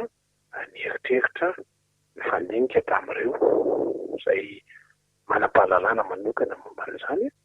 dia nanapa-kevitra ary nampiseho kariary fa efatra no eritreretina fa vaksiny azo afarana. Tamin'izany vanim-potoana izany ny akademia de médecine dia nametraka tsara ny amin'ny hoe mba ampidiro ny materiel séquenceur eto Madagasikara dia mampirolo tsaroantsika rehetra amin'izany. Ny fanadidina raha toizana dia ny hoe raha nanery ny famerana amin'ny ampidirana ny vaksiny dia matsapa ny amin'ny hoe tsy misy ateto manirana n'izao tontolo izao ho ady azo atao ny Covid, indrindra ho an'ny firenena sahirana sy mandra toy itsika amitohantsika ratsy amin'ny alalan'ny fanefitra ihany. Miara-malalo tsika raha ny zava-misy ny infrastructure hospitalière eto Madagasikara dia vao miakatra 3000 cas dia efa tsy zakany. Tsy misy izany vahaolana ho an'ny fanerana afa-tsy ny fanafarana ny fanefitra. Izay hafaingana an'izany aza no tokony atao mba hiverenantsika indray afaka mamokatra araka ny tokony ho izy. Amiko izany ny fanapatona malagasy ny fitenenany amin'ny hoe misy ambadika ho an'ny firenen'lehibe ny ampidirana ny vaksiny amin'ny firenena mahandra toantsika ary tsy tokony habadona toy izany ny vahoaka malagasy. Dia mahagaga ny namana maro mpanao gazety no mivoy an'izany dia mba tiana asiana famontsiana ihany ny amin'ny zona rehetra no mamarafaka sy mandinika ny zava-misy fa rehefa miresaka kosa tsika fahasalamam-bahoaka dia devoir prioritaire izany ary tsy maintsy atao. Ka rehefa manafatra dia tokony manafatra ary tokony azo tombony amin'izany ny sarababem-bahoaka 520 tapitrisa. Izay namany no tokony ho ady hevitra mitombona manoloana ny vaksiny eto Madagasikara. Firenena sahirantsika mantra infrastructure tsy mahazaka raha toa tsika ka iononona ny amin'ny hoe tsy hanafatra vaksiny dia teraka favoazana lalina ho antsika izany. Ity kosa nefa no hitondrana fanamarihana. Tokony mandeha makany amin'ny mangarahara-trany ny fitantanana ny raharaham-panjakana. Rehefa miresaka vaksiny izany tsika dia tokony hazava amin'ny rehetra vaksiny hafarana ny olona mahazo tombotsoa manoloana an'izany raha toka vaksin ciblé izy dia iza no lolarana manoloana ny anatanterahana azy. Raha 250 000 doses ny tonga androany, rovina ny tonga manaraka, toy ny ahoana ny fizarana isam-paritra manoloana ny atehana ny vaksiny. Ny olo-pirenena kosa nefa dia mananjony amin'ny anao tsy anao. Izany dia fepetra hitovizany rehetra manerana an'izao tontolo izao. Tokony tsy hipetraka intsony izany ny adefitra fa ny takiana amin'ny fanjakana ary izay nge ilay bonne gouvernance dia hoe misy ny transparence mahakasika ny fomba hitantanana ny fanjakana. Ka raha misy fanapahan-kevitra raisy na fanapiditra vaksiny dia tsy tokony hiverina amin'izany fanapahan-kevitra intsony fa ahoana ny hanohizana azy ary ahoana ny hampahomby azy amin'ny vahoaka 520 tapitrisa. Tsy haivina fa ny filohan'ny repoblika no diso lalana manoloana ny fampelezan-kevitra nataony momba ny CVO na ny CVO cellule. Tsy any am-piandana ny fanerana dia efa nametraka mazavana hoe raha ny arenana ny Madagasikara dia tena manana tokoa izy. Vahoaka ry tsy ho atao raharaha politika ny raharaha ara-pitsaboana ny dingan'ny famokarana fanafody toy itony dia tsy tokony atao raharaha politika fa ny filohan'ny repoblika no mivéhicule sy mitondra an'izany raharaha politika izay lasa naritsikaiky ny olona rehetra manoloana an'ity CVO cellule CVO plus ity. Izay ilay olana teto amin'ny firenentsika aloha apatehivina. Raha ny famokarana ataon'ny mpikaroka malagasy dia maro ny mahomby. Fa tsy nentina mihitsy ho atao fitaovana politika hitenenana fa ny filohan'ny repoblika amin'ny maha-filohan'ny repoblika azy no mitarika dia mahita vokatra ho an'ny fanafody ny fanefitra ho an'ny Covid-19. Izany ny tantara tamin'ny taon-dasa ary tsara apatehivina antsika tsirairay avy ka mba tsy ho ady hevitra intsony izany. Ary ao ka mba tsy ho abadona ny vahoaka malagasy ny amin'ny hoe rehefa miresaka organisation mondiale na organisation internationale tsika dia misy ny ambadika zany ary mety misy ny impact zany aty amin'ny firenena sahirana sy mahantra tohitoy mba miasa tamina sehatra maro ihany ny tena amina organisation fa tsy mbola misy mba ny organisation mondiale zany na zany banque mondiale zany na zany FMI zany ka mieritreritra ny ratso amin'ny firenena mpitiambana ao amin'ny tsy mitombony zany fa ny mahatonga ny fahavazan'ny firenena anankiray dia tsy mametaka mazava ny tiany atongavana amin'ny seham-pampandrosoana ny firenena tsy mazava ny lalana tiany andehanana tsy mazava ny fitantanany ny volam-panjakana tsy mazava ny fitantanany ny atosy ataony tsy mazava ny fametrahana ny fotodrafitrasa dia mazava loatra raha miemotra na misy tsy fifampitokisana mazava eo anivon'ny mpiara-piambinatoka zany ny zavatra mitanga manerana an'izao tontolo izao ary zany ny takina ny hoe firenena anankiray mametraka mode de gouvernance mitodika mandeha makany amin'ny tombotsoa iombonany ny zavatra misy ary tiako hitondrana ny anjara fitenenako ihany koa androany dia fantatritsika loatra ny fiainam-pirenena amin'izao isika amin'ny teny zao raha ny firenetsika izay efa voalazo am-pitere-piandroana dia ny hoe faharoa mialohan'ny farany amin'ny fanontany miemotra ny firenena malagasy manoloana ny ady atao amin'ny kolikoly ary lasa magoy généralisé na eo anivon'ny institution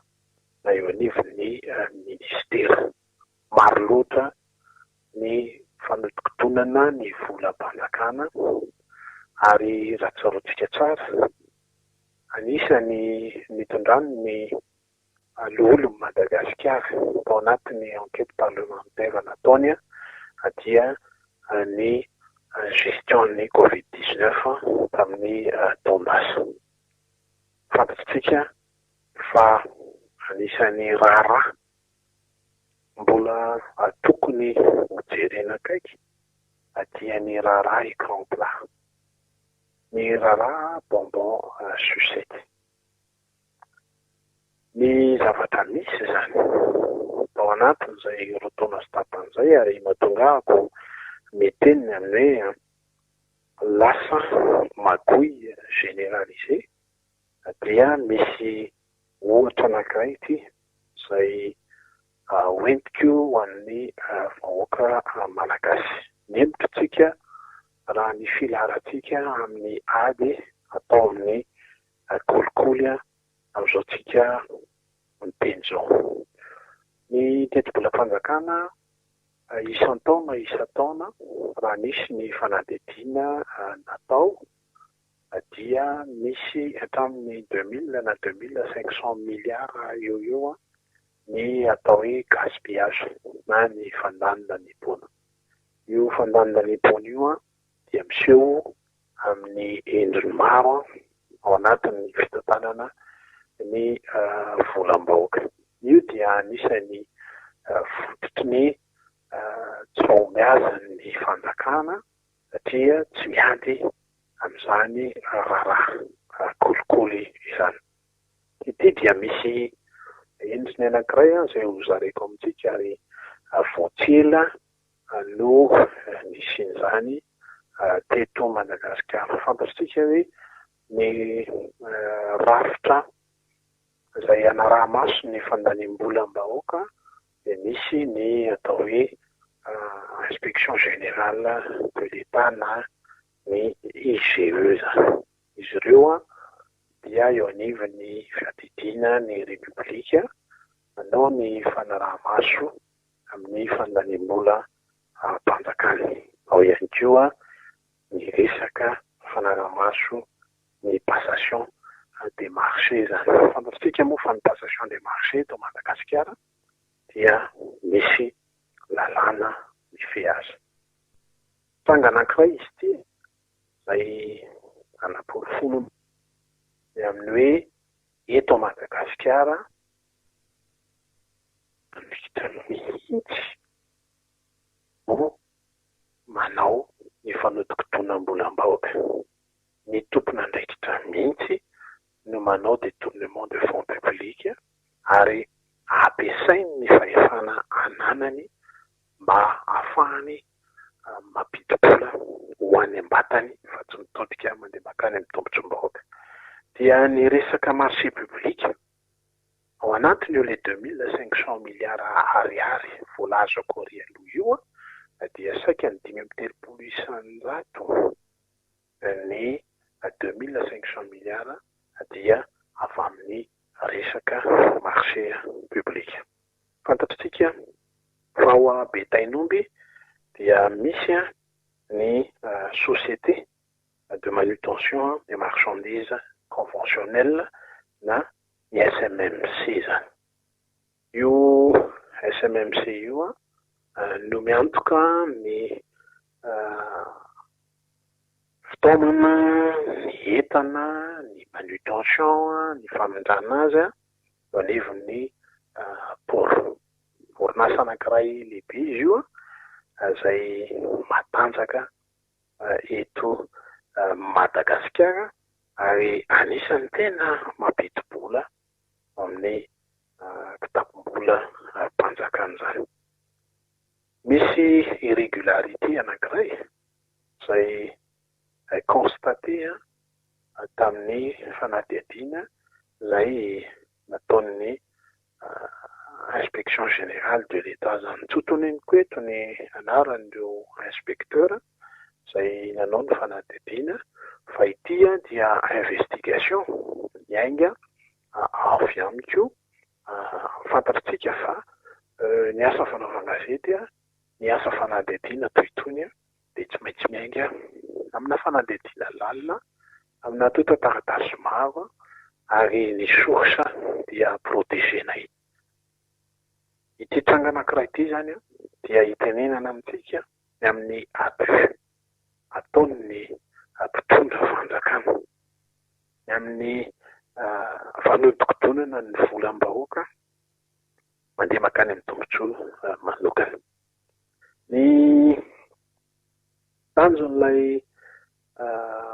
fanadihadiana nataon'ny inspection générale de l'État dia mahakasika na projet de mise en place ana logements sociaux, construction na maison témoin, terrassement ary construction na clôture. Io zany dia asa an'ny SMMC ao Betainomby.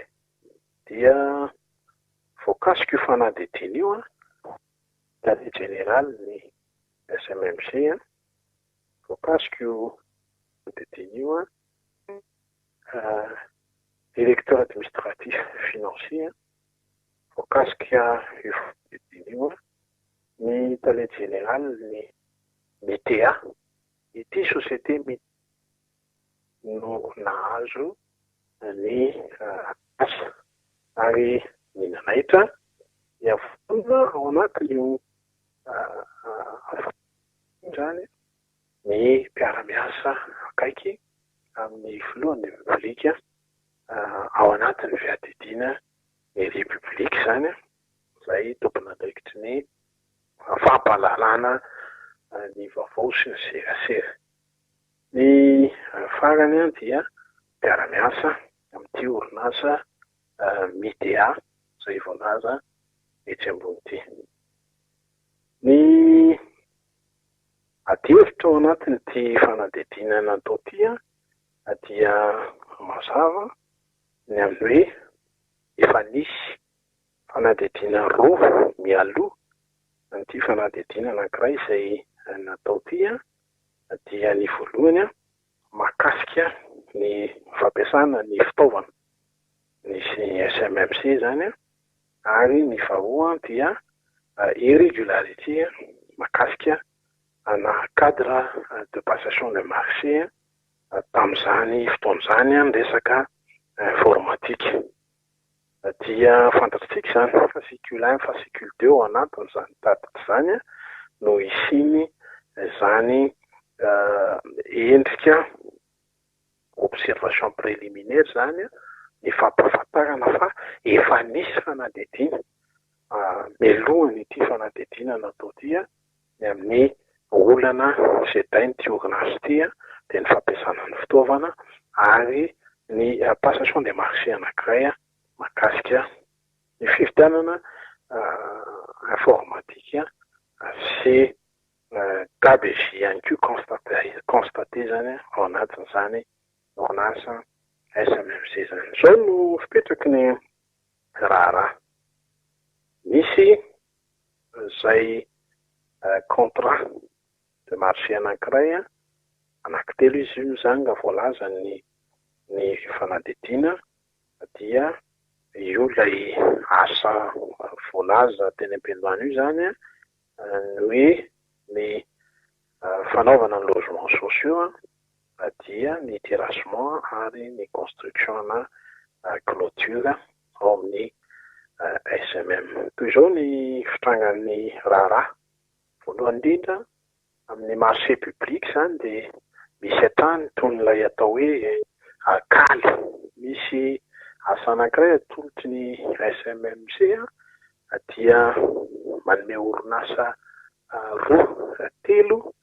ilay orinasa ataony akaly zany mba ahafahany mahazo an'ilay asa. Dia hita tao anatin'ity fanadidiny ity ny fomba rehetra rehefa natsono ireo orinasa telo izay nataony mitea akaly zany dia voaporofo tao anatin'ity fanadidiny ity fa ny montage de dossier rehetra dia ny société mitea no nanao complice nahafahana nanao ny dossier zany sy miprésente azy amin'ny SMMC. Rehefa mandeha ny fanadidina dia fantatry zany fa voaporofo fa tena tsara-dalàna ny atota taratasy rehetra natao kaly tamin'ilay fifaninana arak'asa azahoana an'reto asa voalaza ireto. Rehefa ny fiantsoana vitsy ny mitea dia nakaka dia nisy io tompona ndraikitra mpiara-miasa amin'ny filohan'ny republique io no verbalement zany no se représenté fa tompony ity société mitea zay resahantsika ity. Tao anatin'ny audition natao zany hoe ireo agent vérificateur ny IGE tao Antaninarenina ny 11 février 2021 dia voasoratra tany anatin'ny procès verbal ary anfantatra dia voasiny araka ny tokony izy fa sady miafirme no miconfirme ity raha mantoty fa dia izy mihitsy no tompon'ny société mitea zany ary nanao fanambarana carrière izy tamin'izao fotoana zany fa hitondra ny dossier rehetra momba ny ity raharaha SMMC ity zany. Raha ny fantatra nefa zany hoe mahakasika ny diasy ity zany dia reto ireo ilay endrika magoy izay resahantsika zany amin'ity andro an'ity. Voalohany indrindra dia ny constaté zany dia indrindra ny resaka avance. Fantatsika fa ny lalàna ny fe ny marché public ny amin'ny faharoa fitopolo ametraka mazava tsara mihitsy hoe tsy misy avance azo mena ny manao ny asa afa-tsy 20% ny tetipetiny asa ihany. Rehefa nozahana nefa ny raharaha eny tamin'ity fanadidiny ity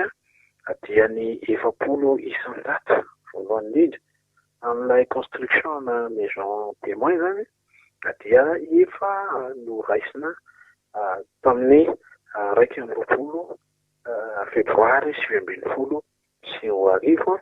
izay ny MITEA moa zany no titulaire an'ity marché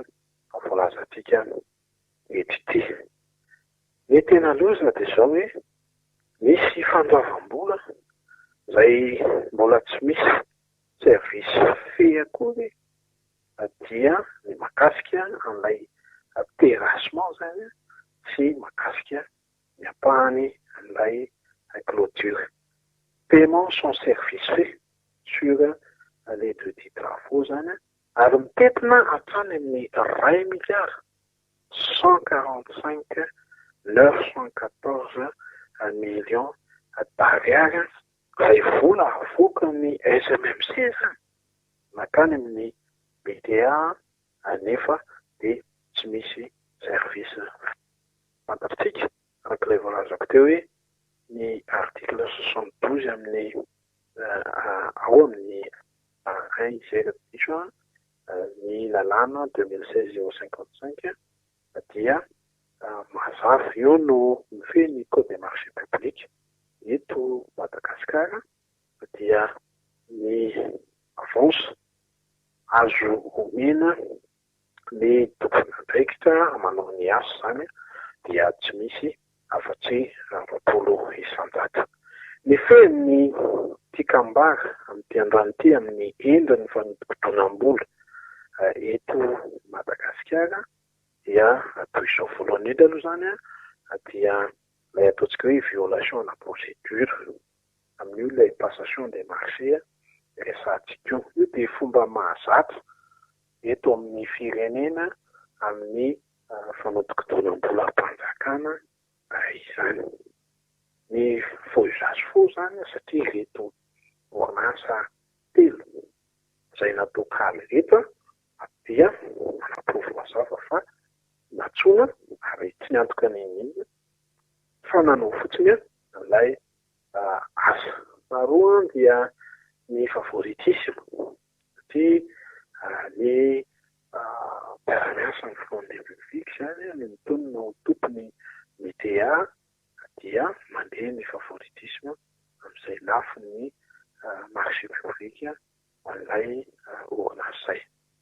Tena loza dia ilay fandoavam-bola mbola tsisy asa vita an'ilay travaux de terrassement. Contrat dia voasoratra ara-dalàna ao anatin'ireto voalaza ireto. Mitetina hatramin'ny 1 milliard 145 millions d'ariary izany paiement sans service fezany zany dia détournement de deniers publics ilazana azy any amin'ny article 169 resako teo io. Ny paiement en avance irrégulière moa zany efa io voalaza io hoe mihoatra ny 20 isan-jato ny avance izay omena ilay orinasa na ilay construction na maison témoin dia mihoatra 70 isan-jato.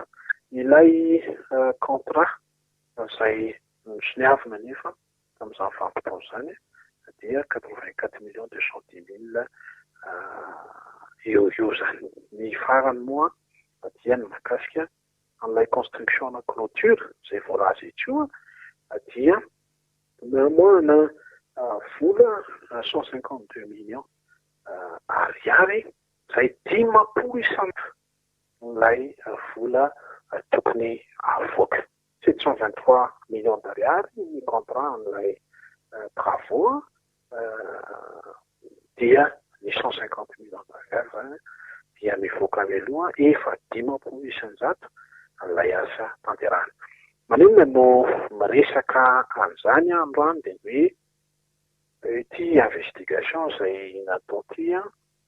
dia hitenenana amintsika malagasy amin'ny hoe ny firenena dia tsy maintsy miainga amina pakady sy dedikasa mitombina sy mazava. Ary ny asan'ny mpitondra dia ny mitantana ny volam-bahoaka mandeha makany amin'ny fiangonana.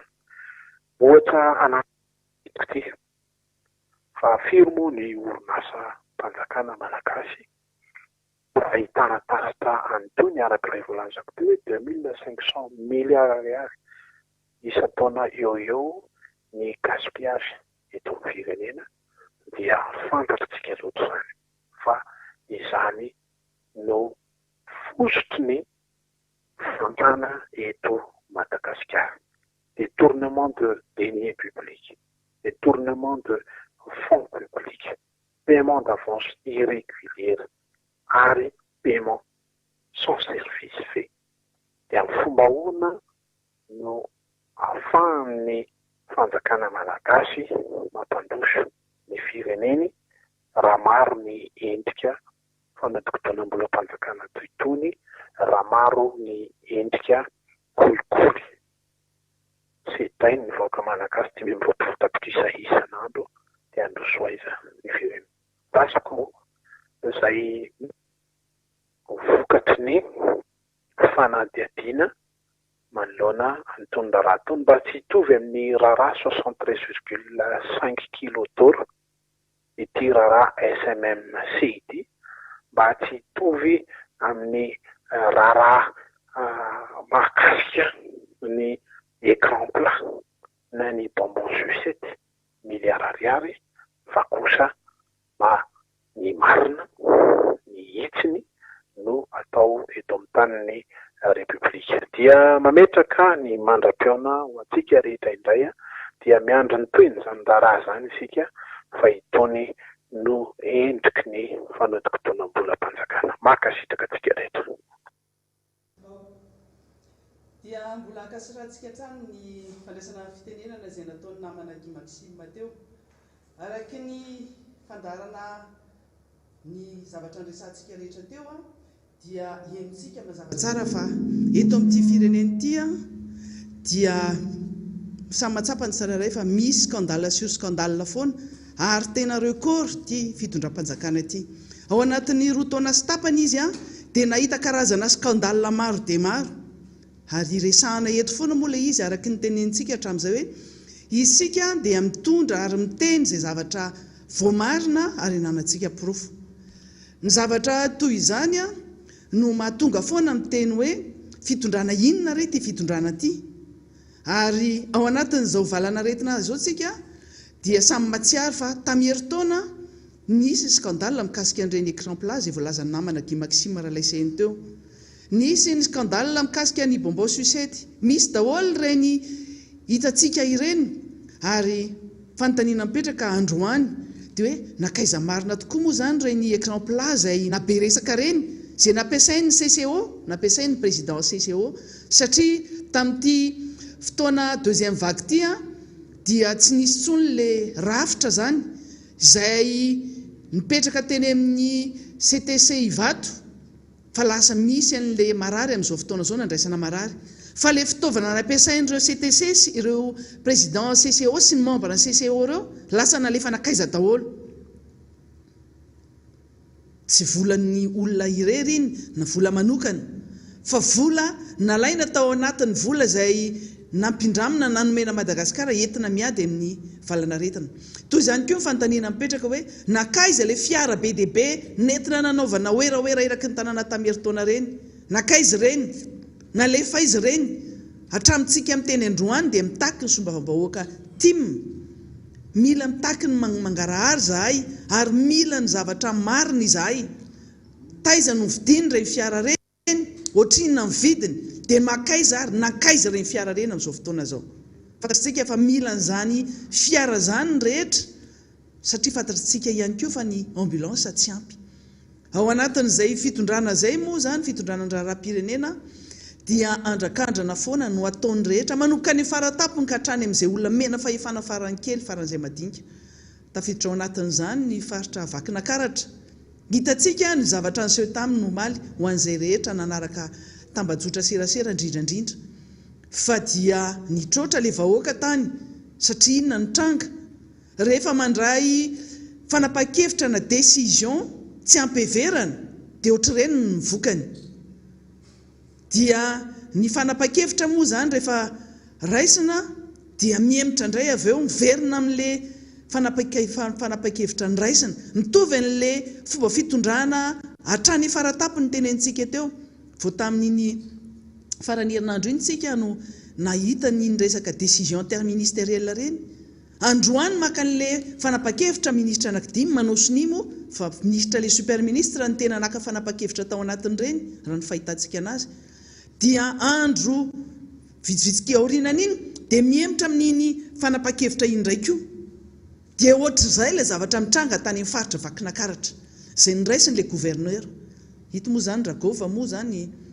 fantatritsika tsara efa malaza amin'ny afantarantsika azy izy ny anarany dia efa malaza zavatra marobe fa le fomba fandraisana fanapa-kevitra dia tsy misy hafa ohatran'le nandraisany ministera serasera sy ny ministra ataontsika eo anatin'ny gouvernement foana io satria rehefa miteny ministre tsika dia gouvernement zay ary rehefa miteny gouvernement tsika zay dia exécutif izy zay ary rehefa miresaka exécutif izy zay dia ny filoham-pirenena no lehibe ny exécutif zay no anaty lalam-pandrenana raha samina ino tsika ny fepetra ny raisiny ny ministre ny filoham-pirenena tamin'ny lahady teo hoe ny faritra rehetra zay notondrony tao anatin'ny fepetra zay ny raisiny dia mihiboka ary tafiditra tao anatin'izany ny faritra Vakinakaratra ny mahavariana nefa moa zany dia ny gouverneur no tsy maintsy maka ny fepetra ary manaparitaka ny fepetra zay hoan'le faritra anankiray avy eo fa raha ohatra moa zany ampitahana amin'ny lalam-pandrenana sy lalàna le izy na hoe lalàna sy décret d'application dia tsy mifanojo satria le solelakisma no mitondra an'le fitondrana an'le faritra rehefa may loatra ianao rehefa te solelaka loatra ianao dia may loatra ianao aka 19 maika aka 19 an'le fitondram-panjakana asa na misy resaka hoe esorina na tsy esorina na soloina na inona fa rehefa te may loatra maika loatra amin'le fisolelahana te aka 19 farak'izay aingana dia maka fepetra tsy ampeverana ohatr'ireny inona le fepetra anisan'le fepetra tsy voahevitra tao anatin'ny fanapa-kevitra ny raisin'ny gouverneur Dragova ny Vakinakaratra anisan'ny anankiray avarinanay moa zany efa saiko nyresana ihany izy io maly fa sotsy ny resaka an'iny so sanatry mivava ny eritreretina hoe va tia miara-manojandreny na prisika zavatra ohatr' zany fa ny zavatra voalaza tao anatin'le fepetra ny raisin'ny faritra Vakinakaratra anisany dia hoe mihiboka ny olona ary mikatona daholo ny tsaina tsy misy mivoaka intsony manomboka amin'ny roa tolakandro zay zavatra zay le tenena hoe tsy ampeverana ny fitondram-panjakana ry afaratapony ara tsy masa maka fepetra ho an'ny Antananarivo renivohitra sy manodidina zay épicentre ny valanaretina amin'izao fotoana zao tsy masa hoy zay matahotra vadiranova aka fepetra enjana matahotra ny anao an'izany confinement zany fa le Ragova ny Vakinakaratra dia mieritreritra fa mafy be mieritreritra fa mety amin'le vahoaka ny Vakinakaratra ary ny ao tapitanana Antsirabe mihitsy moa le resahana eto sahany naka fepetra hoe tsy mahazo mivoaka tsony ny olona manomboka amin'ny roa tolakandro tsy nieritreretiny ny fiantraikan'izay eo amin'le fiainan'le vahoaka tsy nieritreretiny vokatry ny fanapahana hevitra kitoto ohatra zany dia reny no mipotra rehefa avy eo mitroatra le vahoaka ianao manao fepetraka tanotano ianao nefa tsy manana mesure d'accompagnement kory ampiarahana amin'izany mba mieritrereta tsara rehefa manao zavatra ohatr'ireny fa tsy falo misilelaka fotsiny dia manao zavatra ohatr'ireny avy eo verina amin'ny fanapa-kevitra zay ny raisina mamenatra nge zany fitondrana salegy isan'andro zao décision salegy mandroso miverina ohatran'le minjaza mivoaka miditra eo amin'ny orona eo zay le fitondrana hitantsika taratra foana isan'andro ny tenena teto amin'ity fandarana miara-manonja ty dia aza tiantsika averimberina eto tsara fa isika eto mila mampiseho ary mila mampahafantatra fa marobe ny aratsiana ao anatin'io fitondram-panjakana io. Ratsy tare, ratsy toetra, ratsy saina, ratsy daholo zao rehetrarehetra zao. Ary tsika tena miteny mihitsy hoe misy asana devoly tena grave be eto amin'ity fitondrana ity, eto amin'ity firenena ity. Anaovana iantso ho avy mihitsy no an'ny FFKM, ho an'ny rehetra zay tena mivavaka, ho an'ny FJKM manokana, ho an'ny FLM manokana, manana mpiandry be dia be tsika. Tena mila fampahirezana amin'ny vahoaka, mila asa fampahirezana reto. Tsy maninona mihitsy, azo atao reny manao an'ireny fampahirezana amin'ny alalany ianao manjery reny, azo atao ny mandroaka an'ireny devoly reny satria miasa mafy zany devoly zany eto amin'ity firenena ity. Mahay an'izany nareo, manana an'izany fahafahana manao an'izany ny olona rehetra voaositra ho an'izany. Fa tena ady amin'ny ratsy, ady amin'ny devoly ny zavatra mitranga eto, ary mivoaka isan'andro isan'andro le izy. Dia io anisan'ireo zavatra mivoaka omaly reny, maka fepetra tena hoe inhumain ny fepetra raisina. Tsy mieritreritra hoe tantsapamokatra marobe any amin'ny fahatry vakina karatra iny. Dia sahanareo no manao hoe tsy mahazo mivoaka intsony nareo manomboka any amin'ny roa nefa tsy manana mesure d'accompagnement, zay mesure d'accompagnement zay andrasan'ny olona fatratra. Efa tamiery-taona ny andry an'io ny olona fa hatramintsika miteny androany ity. Tsy misy zany e. Averiko eto, ny fitondrana fohy be ara tsy matahotra fadiranovana satria tsy hitana len'le vola tokony natokana amin'izany. Tsy hitany nanaovana an'le vola tokony nanaovana amin'izany. Tsy mazava ny nampiasaina an'ireo vola natokana ao an'izany. Dia gazagaga tsika raha nitrotra ny vahoaka na Antsirabe omaly, na ny tena koa raha mba nanaraka an'le izy tamin'ny alalan'ny tambajotra serasera sy ny vaovao zay omen'ny namana avany. Fa gaga. Ohatr'ireny le vahoaka rehefa mitrotra. Aveo moa zany le izy mena tsindray hoe misy manao incitation amin'izao hoe misy manao miketriketrika hanao fandrobany manao misy olona mieritrereta anakorotany hanao rébellion sisy fomba fijeriny mpitandro filaminana zany tsy mety tsikatsena izy raha zay fomba fijeriny zay fa iny mpitandro filaminana koa nahafantatra tsara inona ny zavatra mitranga marina samy nahita daholo tsika fa raha tsy nisy fepetra adaladala sy kitoto ohatr'ireny tsy misy olona mitsangana manohitra an'ireny fepetra adala ireny. Mieritrereta tsara tsika, mora no mitady boky émissaire, mora no miteny an'izao sy zao, ary tsy maintsy mitady boky émissaire foana rehefa tsy voafehy ohatran'ireny le vahoaka. Mora no mitady boky émissaire rehefa tsy mandeha amin'izay ozany ny fanapa-kevitra zay raisina. Dia tsika moa eto zany ny teny hoe isa ara no omena tsiny ny olona nandray fanapa-kevitra aloha jereo zay vao miteny ny hafa. Amin'ny terme juridique zany dia nisy ny acte de provocation amin'ny fandraisana fepetra kitanitaniko toto ohatr'ireny zay vao mieritreritra zavatra hafa. Sanatria ny vava tsy amerariny anareo kosa hoe manimba zavatra. Tsy zay, tsy mety zany na zavatra iombonana na tsy iombonana n'olon-tsotra zany. Tsy mety zany, fa tsy tokony ho adino. Fa nisy nampianadratsy teto amin'ity firenena ity. Tsy nisy malagasy andeha androbaroba fahatanitany nanimba zavatra ohatr'ireny, fa nisy jurisprudence zay natao tamin'ireny 2009 ireny e. Nisy olona nampianadratsy ary niraisy ny olona mora foana io, nalainy tahaka io. Maika mihitsy ny olona amin'izao fotoana zao rehefa misy zavatra mitranga dia izay no ao anatin'ny sainy voalohany.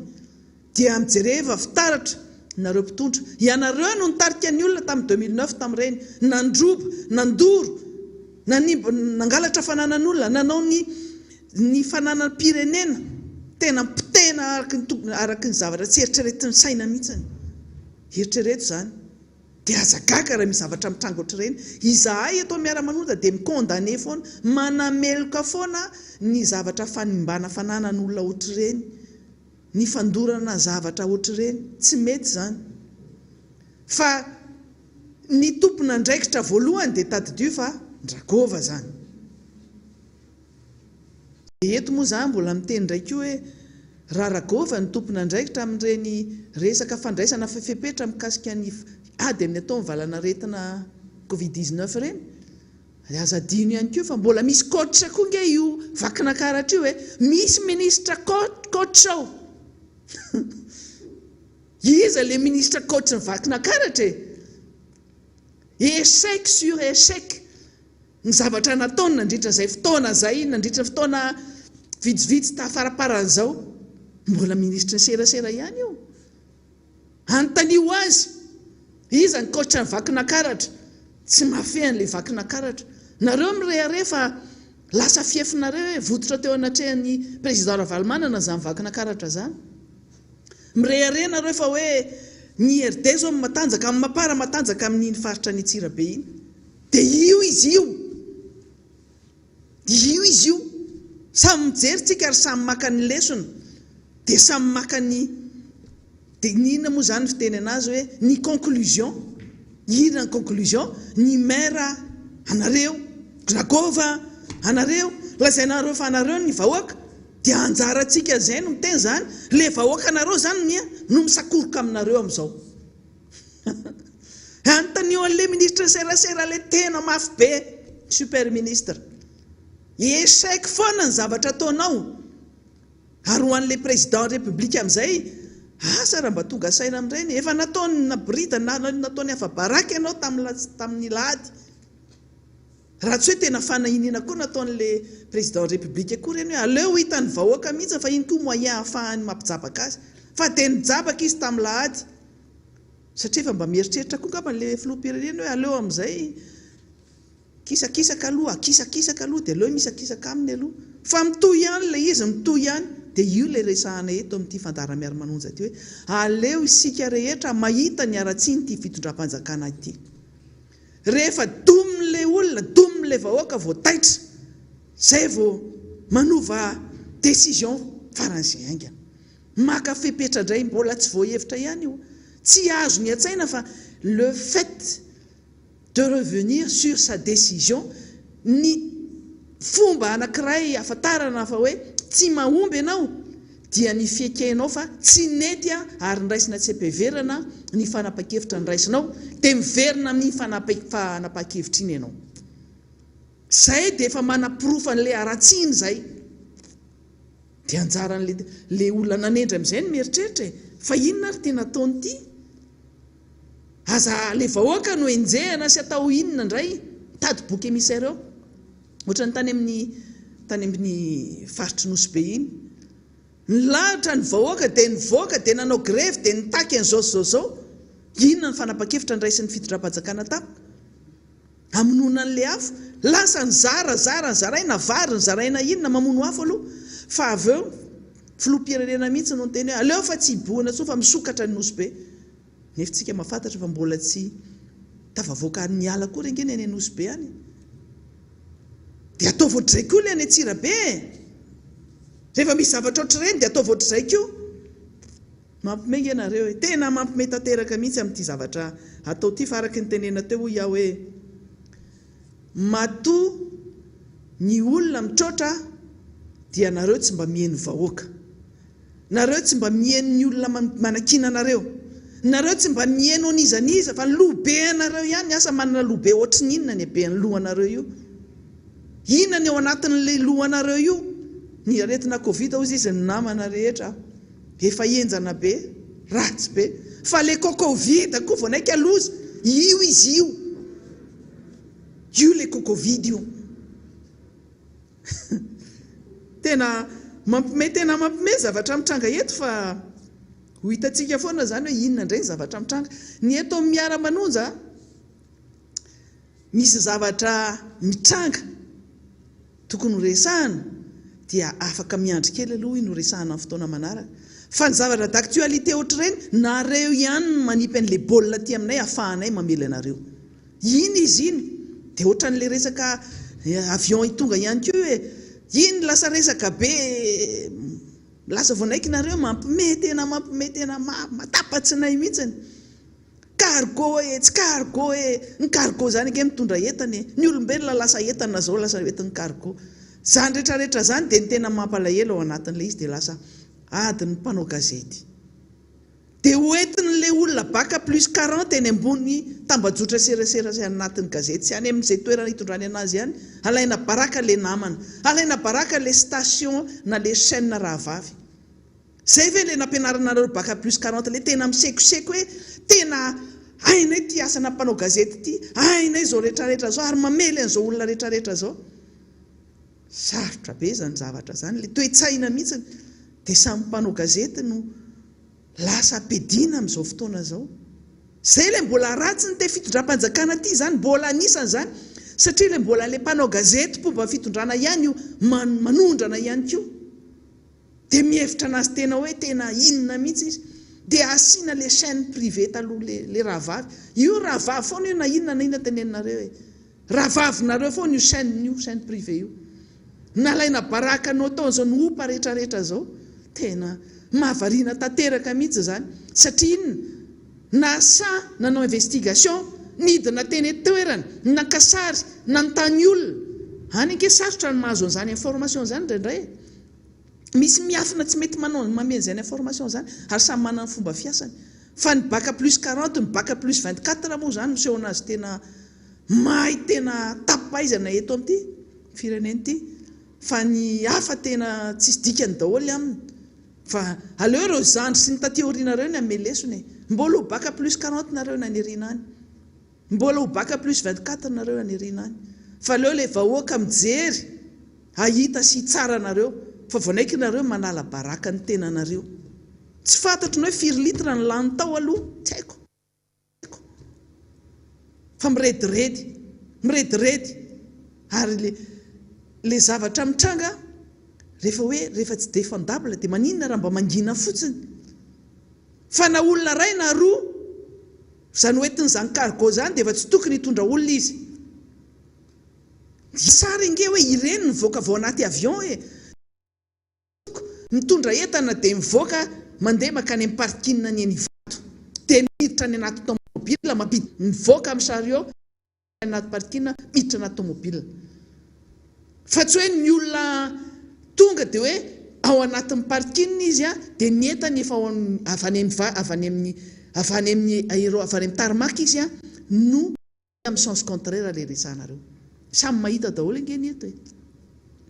Mampimena reo rehetrarehetra dia asaina mamono afo miakatra ery ny tompona andraikitra ampafy, ny ACM,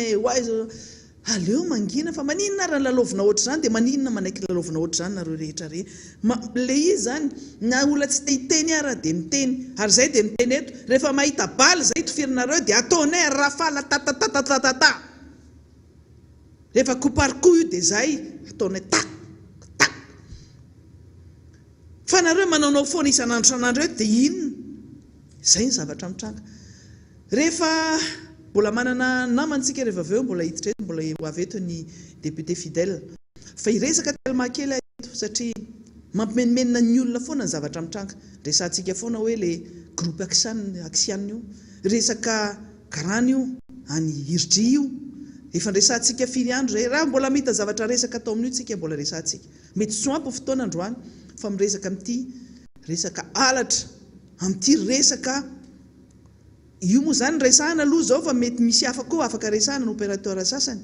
Fa io aloha ny resahana hoe tia halatra tao amin'ity resaka crédit ampidirina ao anatin'ny téléphone ity.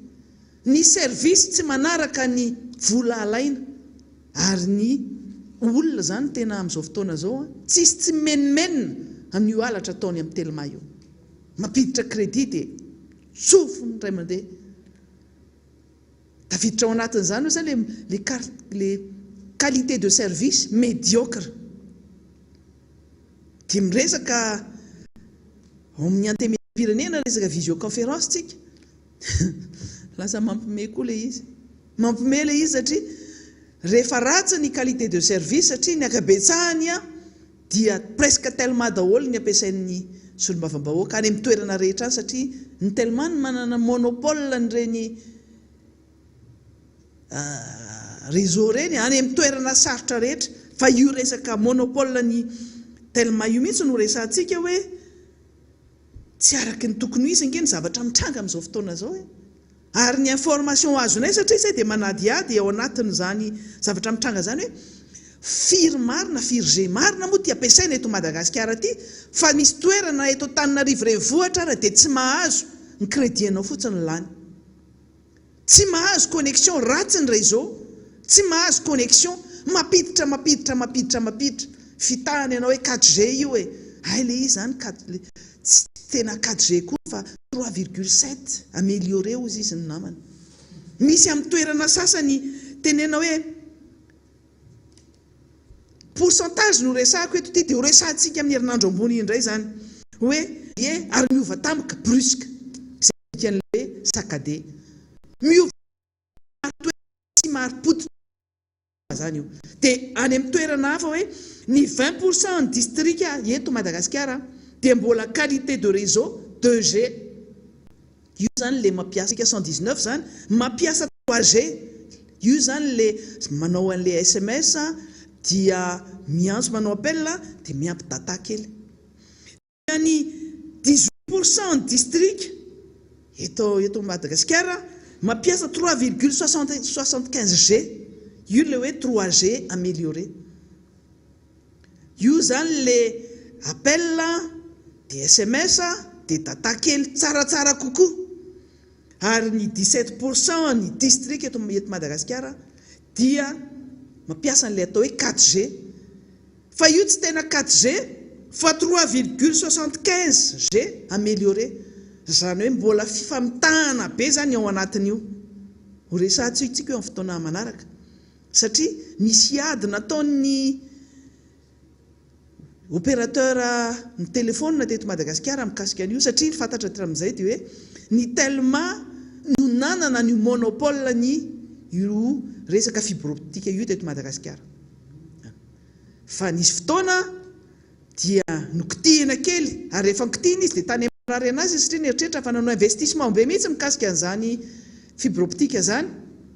dia nisy tombontsoa voakitika tao dia nisy tsy fanarahana tao amin'ny fitondram-panjakana tao anaty gouvernement sy ny sisa,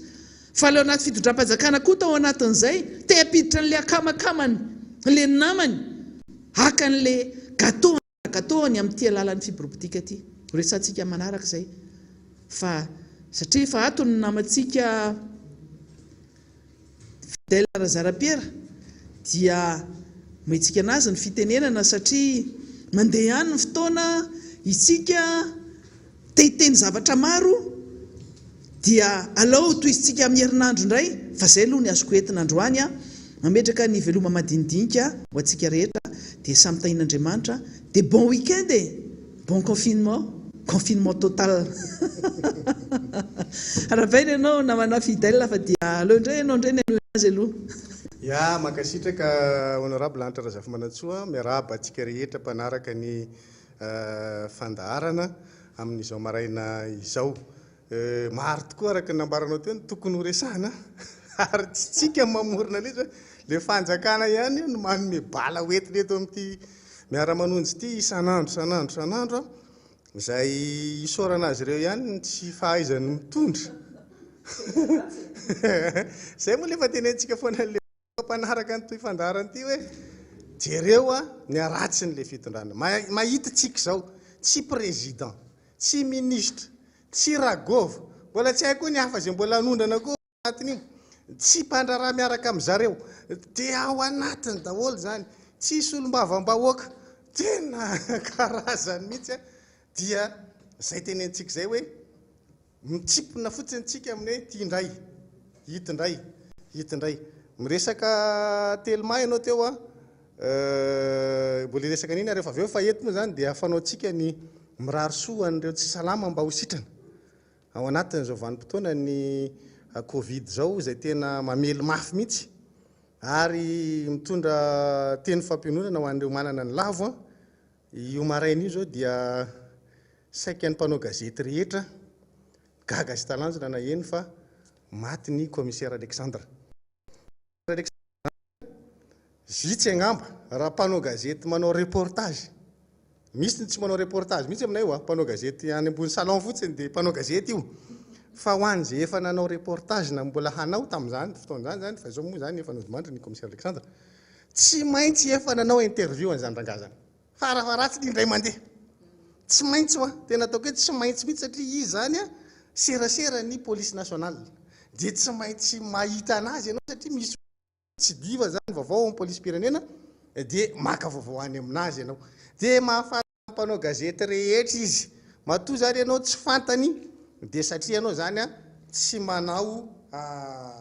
ina moa ty mpanao gazety tsy manao reportage ianao zany fa le any ambony latabatra fotsiny na any ambony salon fotsiny de zay no mampanao gazety ianao de tsy mahafantatra azy fa sisak'izay de mahafantatra azy daholo ary de tena hoe atairana ny nafatarana an'izay vaovao zay a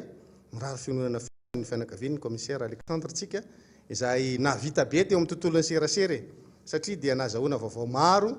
afahana napitan'izany tamintsika mpanaraka na mpamaky io a na mpiaino na mpijery ny tontolo ny asa fanaovan-gazety zany teto Madagasikara. Hiditra amin'izay lafiny Telma resahanao teo zay a satria ny tory ny héritier ny mpandova zany ny tory ny mpandova Razafy Tsara sy Razafy Maefa lay atota taratasy ny Telma nampidirina tany amin'ny commune Kadikely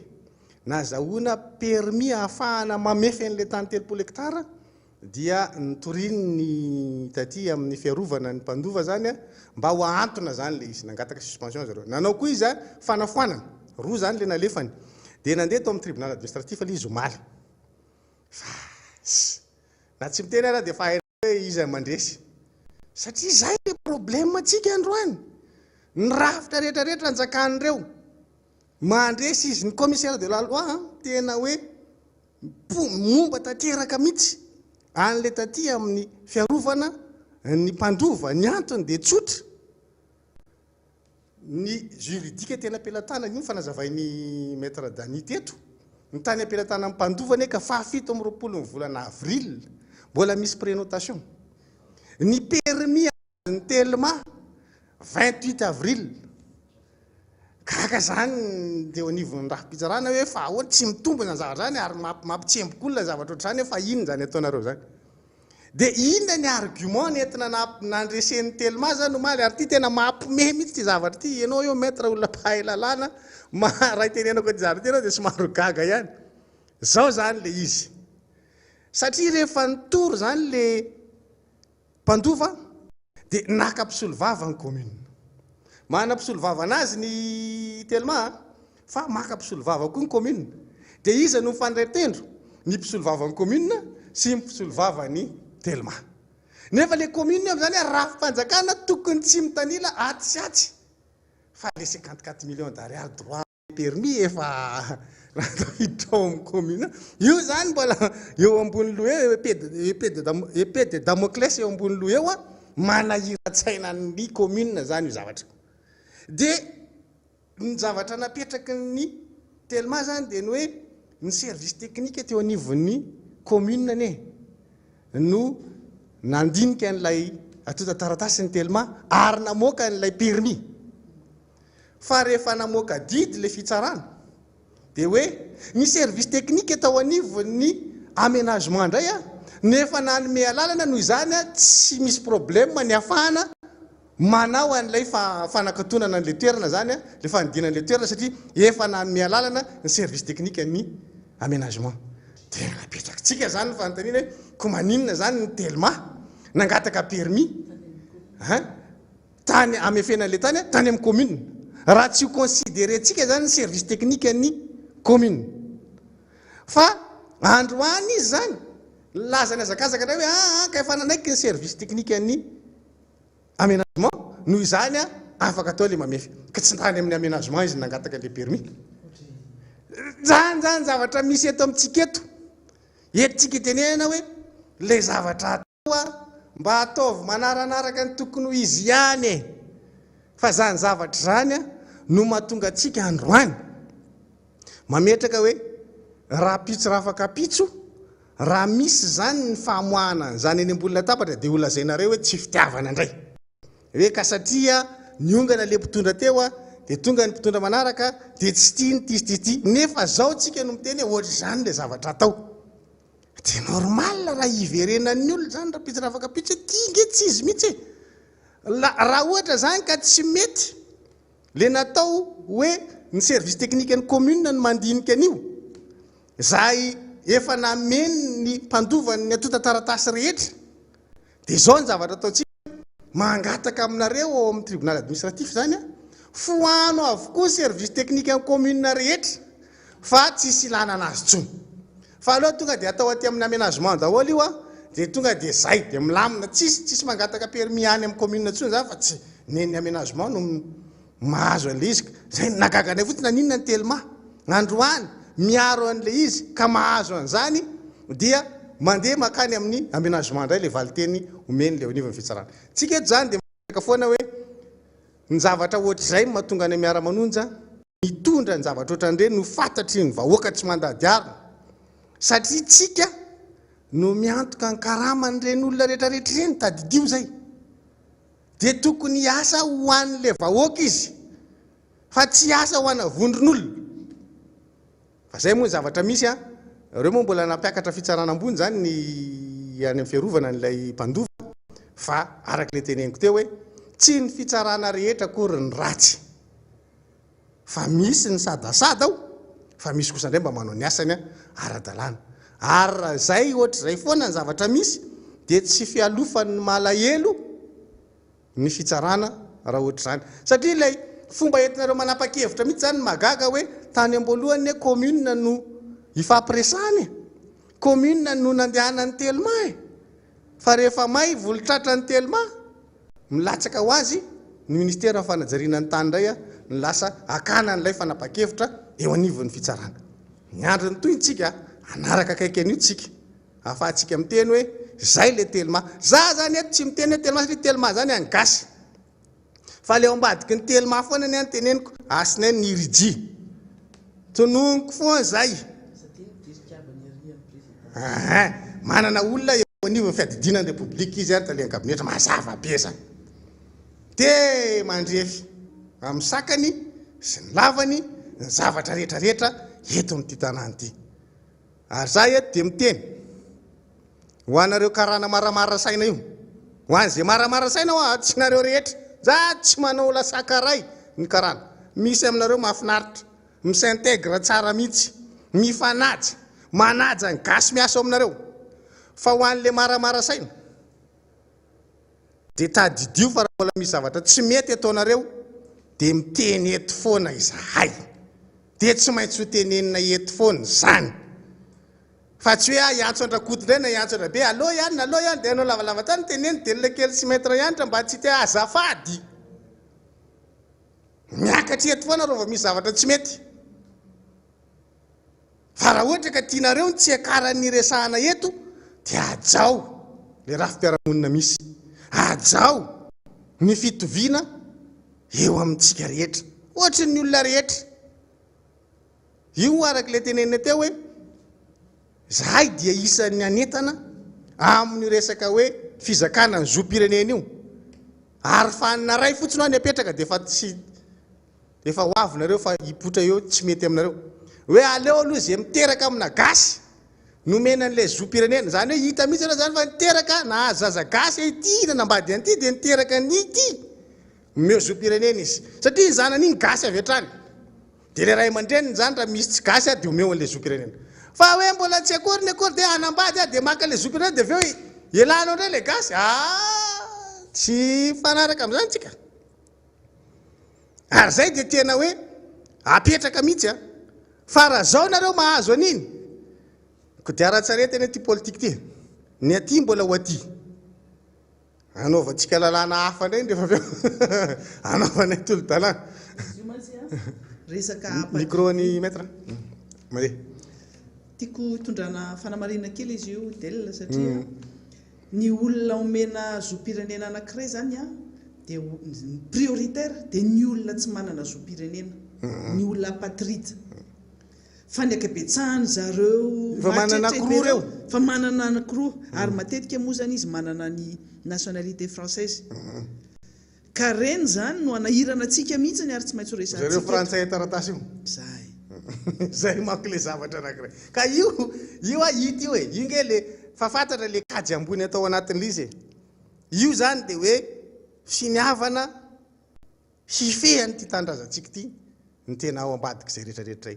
fasakasaka zay tsy tonga saina satria eto dia miteny foana le solombaboaka namana misy solombaboaka namana tena efa manomboka mihitsy masiny am'izao fotoana zao manoloana ny zavatra misy maly zao resaka kely en'le mirahaly aleo aloha imeo izy ny falasany maly zahay ny mba miteny mba eno ihany za izy ny amiraly dideratsiraka zay miteny zahay teto fotsororany teny mihitsy teto amty miara-manonja ty solombaboaka anaky tsy haiko dimy tsika dimy anadasa miteny an'io daholo hoe tsy mety visioconférence io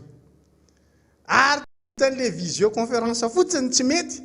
fa mbola alefanareo mivatana amin'ny Facebook le izy hita zao tontolo zao daholo hoe izany nanao inona maly de grave eny le izy de ny afarany ianareo solombaboaka IRD ihany no mangataka ao anatin'le visioconférence mandeha hoe tapao aloha io direct amin'ny Facebook io tapaonareo io san'iny tsy nalefa ao avao hitantsika azy soa isy tanjaka zao mibridana rabaky teny ny afarany marina ma mbola isy olona mitondra serveta avy any amidosiny tonga tampoka eo de ahoana ay anao ianao ako anao ye za vo avy nanao doso misy ty tiako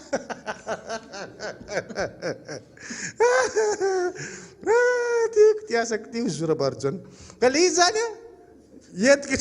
amitsika hoe rehefa mba miteny anareo zahay le izy tsy hoe zahay te itsikera be fahatany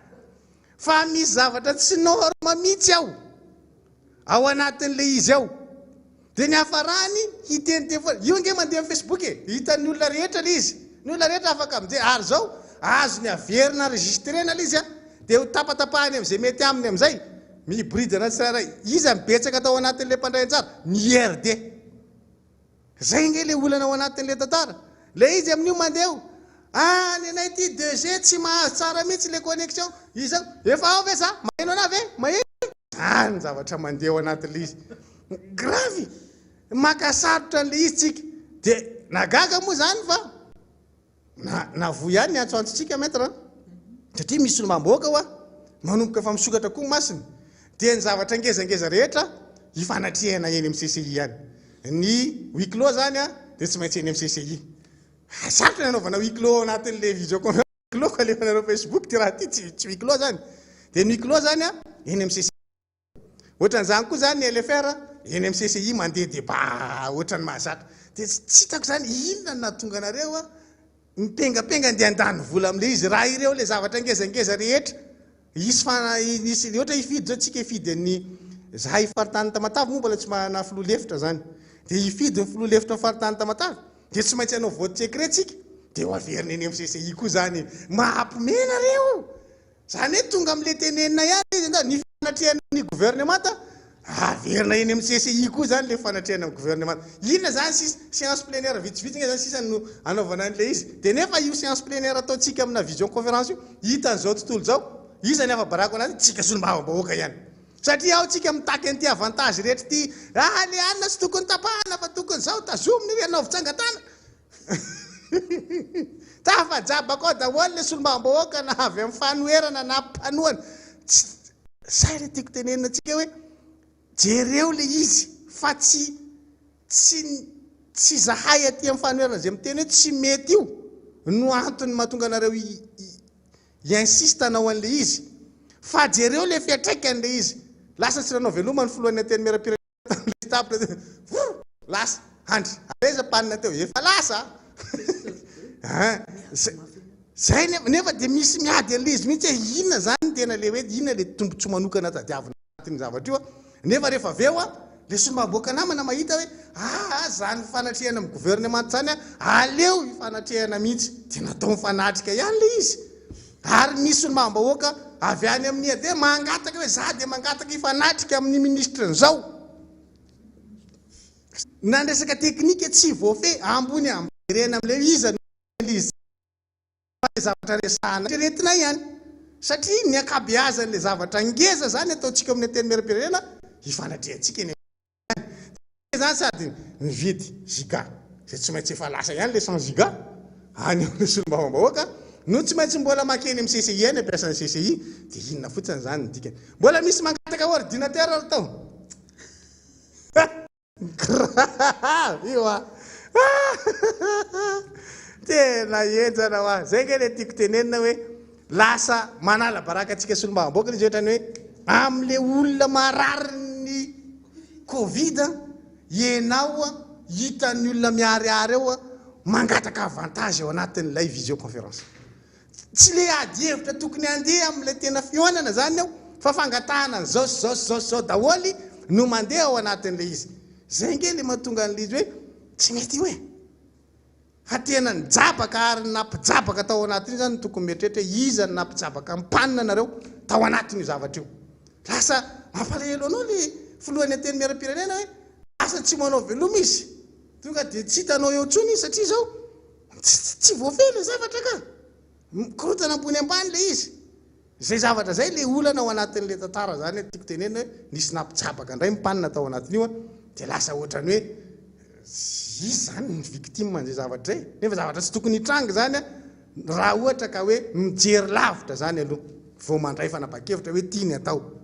fa izy moa olon-dehibe iny tsy teny aminao mihitsy izy hoe tena nampijabakareo fa de hoe miaritra anaty zany le olona ao anatin'ny zavatra ohatran'zany zay zavatra zay mba tiako apetraka manoloana n'lay resaka visioconférence omaly satria lasa mampimetsika no ninona no ny ataoko hoe tsy fandiniana kely fotsiny ao anatin'le zavatra mitranga ohatra ny zavatra mitranga tany Antsirabe araka nefa nytenen'ny maître ianitra teo ihany hoe reny zao de tsy fandiniana kely iemotra ihany ianao rehefa avy eo natsoatson'olona Aragova hoe aiza ianao tsy mipotra maraina vao hoe aleo fa verina am'lohany ihany de ny moa zany eto mijery an'le seraserany teo anivon'ny zandary zay zany de tsy azoko amitsika mihitsy hoe maninona kay raha ohatra ka mba hoe manana fanetretena kely manao serasera le groupement an'Antsirabe zandary io nyteneniko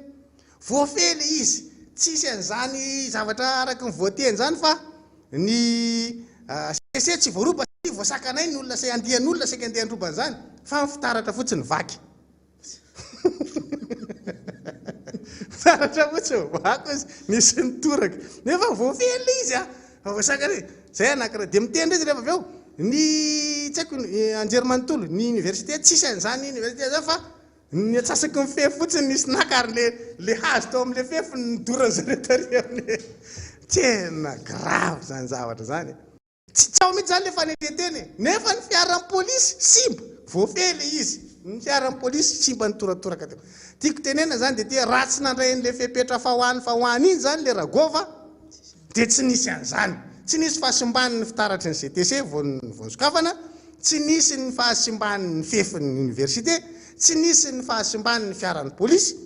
fa Antsirabe milamina ny hitanao zany arindra le izy zay nge le mahatonga any miteny hoe nareo anao ny confinement ataovy ary fa miteny nge zay mbola tsy nandray fanapa-kevitra akory nareo nefa miteny zahay hoe tsy zakan'ny olona tsony zany zao marina fa misy ny aretina fa anankiray marary an'le olona koa de resaka tsy fahasalamana zay zavatra zay zany no ny resaka tsy fampina ra-tsakafo zay zavatra zay mahatonga antsika mametraka hoe nanome sosikevitra zay teto fa tsy hoe mitsikera be fatany fotsiny fa sady nanotra sosikevitra zay hoe ataovy mihiboka isaky ny faritra tena tsapa sy fantatra fa ambona be ny tahan'lay firongatry le valana retina de faravaratsy ny faritra mihiboka kely io zany no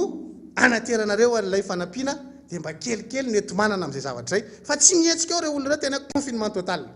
fa faritra zany no confinetsika fa tsy hoe le tanàna le commune ray manontolo na le région ray manontolo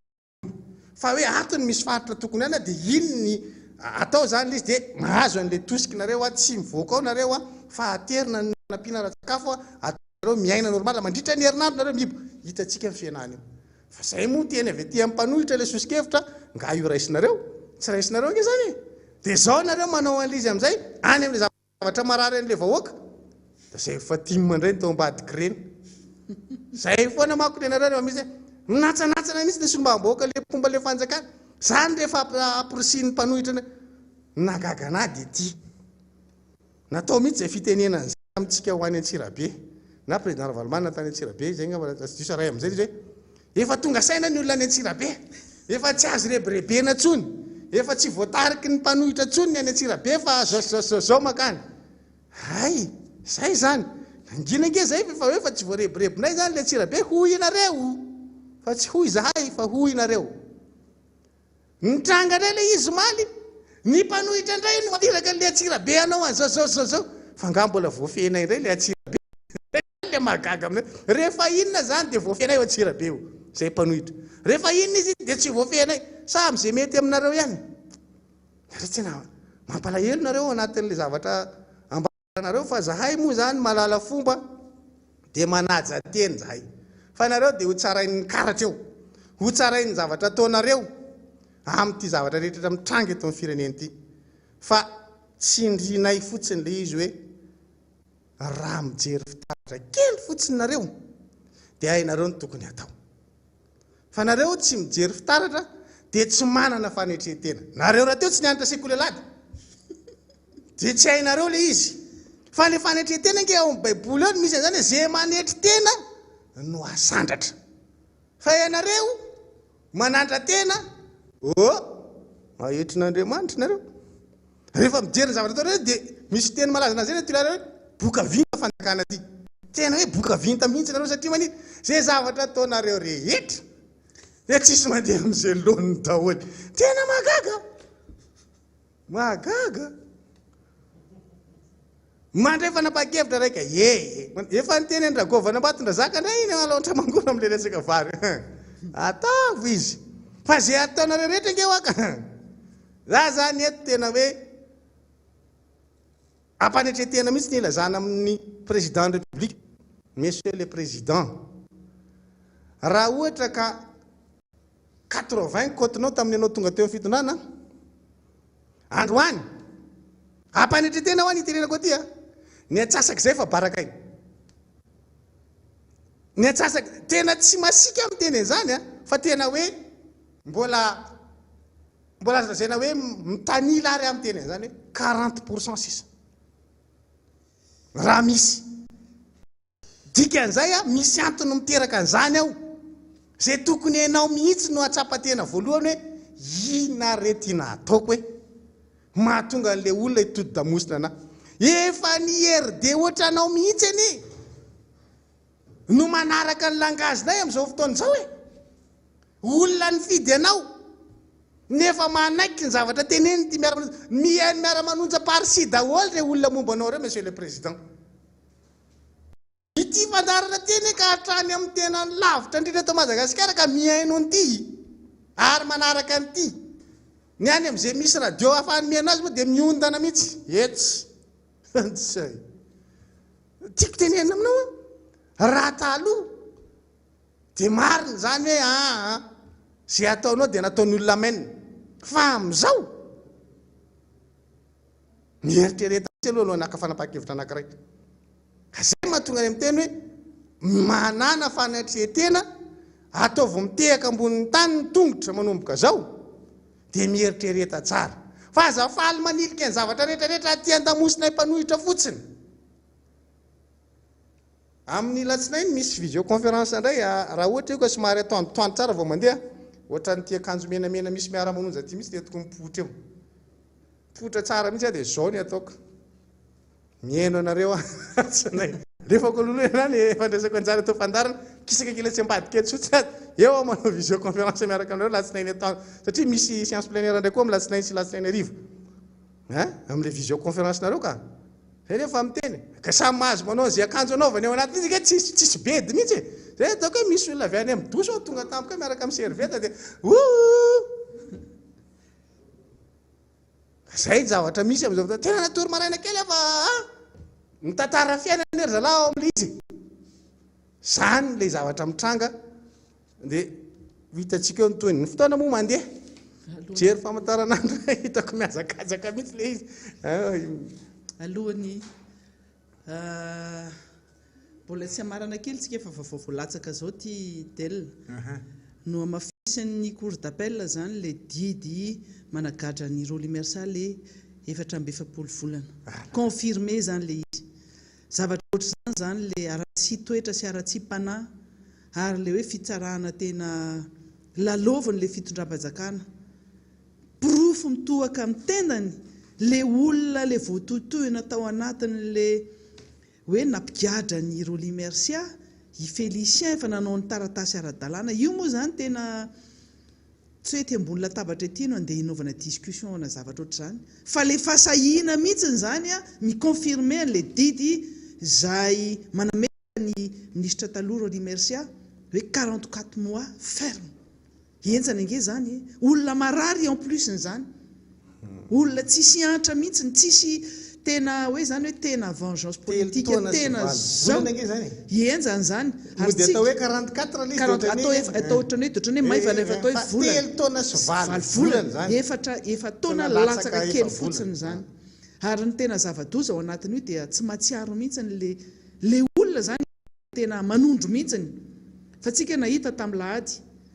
fa ny ministra ny serasera izay super ministre no ambadiky ny zavatra rehetrarehetra ohatr'ireny, anisan'ny ambadiky ireny. Ninona zavatra tenenina, le filoham-pirenena moa zany tsy mana personnalité fa hoentiny amin'ny sangany, fa ohatr'izay le zavatra mitranga, ny aza tratrany ihany dia aza gadrainy ihany, fa tsy mieritreritra mihitsy izy hoe kodiara-tsareta nge ty fiainany ity, androany ianao ny eo ny olona nge miandre fa tsy vitan'ny olona fotsiny fa Andriamanitra mahita zavatra ataonao rehetra, ny zavatra mamao fady ataonareo rehetrarehetra ke be deaibe, so deverinareo fa tena hoe voanjoborina tsaramaso daholo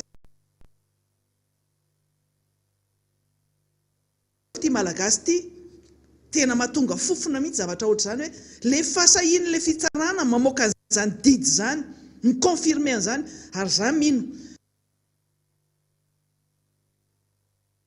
ao amin'ny cour d'appel rehefa mamoaka didy ohatr'io mantsy dia mpitsara anankitelo, ray président, ny anankiroa conseiller, mpanotsaina ny roa. Rehefa mamoaka didy ohatr'ireny dia olona anankiroa amin'izy telo farafakely no mamoaka hoe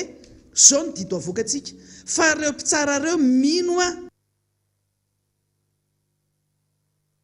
tena mino a fa mafy be impression nazo andreo. Misy olona tany name baiko farak'izay enjana, ary io tsy ao anatin'ny ministère fitsarana io, fa mivoaka ministère fitsarana ho baiko io. Zay le niteneniko teto iaho hoe reo mpitsara reo tsy manana ny fahaleovantenany, fa koa azy daholo izay te hibaiko anazy. Manomboka amin'izany ny ary amin'ny fiadidinan'ny repoblika any amin'ny présidence, mandeha ny any amin'izay toerana rehetra izay olona tsy manana fahefam-panjakana koa mebaiko. Zany hoe tena atao tena le marionnette le mpitsara e. Marionnette le mpitsara. Tsy maintsy miro fa ny cassation atao foana, fa mandra-pivoaka ny cassation vita ihany le sazy. Efa taona latsaka efa bolana. Ary malahelo ny tena maheno an'izany hoe reny a matsiaro an'izany vadiny Roly Mercia zany, matsiaro ny zanany izay tao anatiny alahelo tanteraka, fa le olona hiaran'izany zavatra grave zany e. Aoriana amin'ny fahafatesana dia figadrana io ny anankiray rehefa fahatesana faharoa. Izay mbola tsy nafantatra an'izany dia oka eritreritra tsara hoe ahoana tsara miditra violent zany.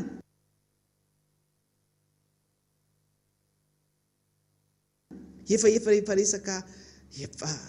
ohatra migadra zany, efa tongotra ilana zany, efa migadra zany, fa miditra any amponja. Io moa mbola misy fonja hoe misy ny tany mora hoe fa loza ihany koa, tena fasana mihitsy zany tsy hafa zany, indrindra fa manomboka ririny tsika zao, tena fasana ny atsika ohatra n'ireny inona ireny, fa ny fonja hafa rehetra moa zany dia surpeuplé. Ary ny atsika eto dia hoe ny famonjana olona systématique, fa ny fahazahoana liberté provisoire lasa exception. Nefa ny olona hoe zany fanagadrana olona raha mbola azo atao, fa tena tsy azo atao tena hoe tsy fidiny tsy maintsy ampidirina n'olona ny amponja no atao zany fa ny tsika zao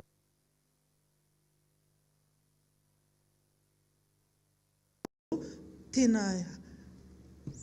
tsy mampiantso totsy tsy te hampiantso tsy hitatsony zavatra ho tenenao anatin'izay fa zao loatra ny fahotana atao ny fitondram-panjakana aty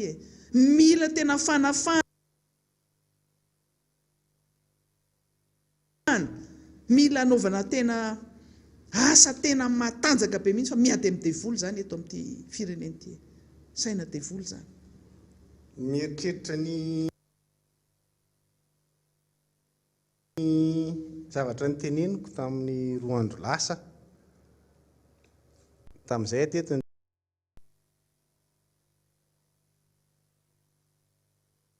am'izay hoe za tsy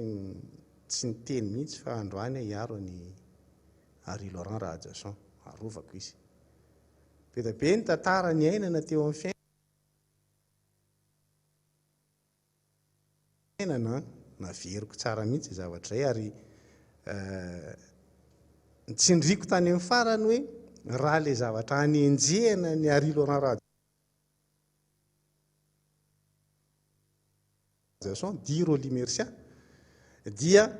na ny koroananao grevy aza dia nandoro kodiaranako raha le fandorana kodiarana teo amin'le place publique zany nijerevana misy manao tsisy arakaraka tsisy hoe olona hoe gadra 7 volana satria nandoro rolinge tsy hita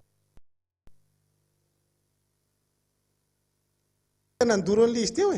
fa hoe nanao an'iny no nanonona ny anarany zany zavatra zany zany entinao miteny hoe le zavatra mahavoaroro eo anao le tsy nisy ainana foy tsy nisy zavatra olona simba izy tsy nangalatra tsy tena hoe tsy tokony ary tsy eritreretanao na 2 minitra koa raha hoe 7 volana ny sazan'izany zavatra zany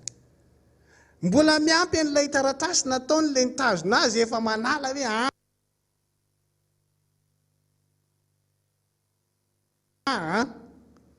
tsisy idirany mbola 7 volana zany hoe tsy malala biby efa tsy kadratraka zany reo dia na inona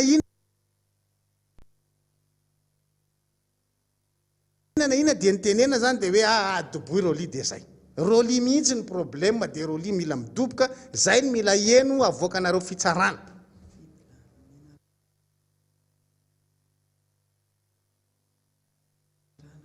dia tena grave zany zavatra zany satria ny antony dia zay hoe raha hitady fanovantsika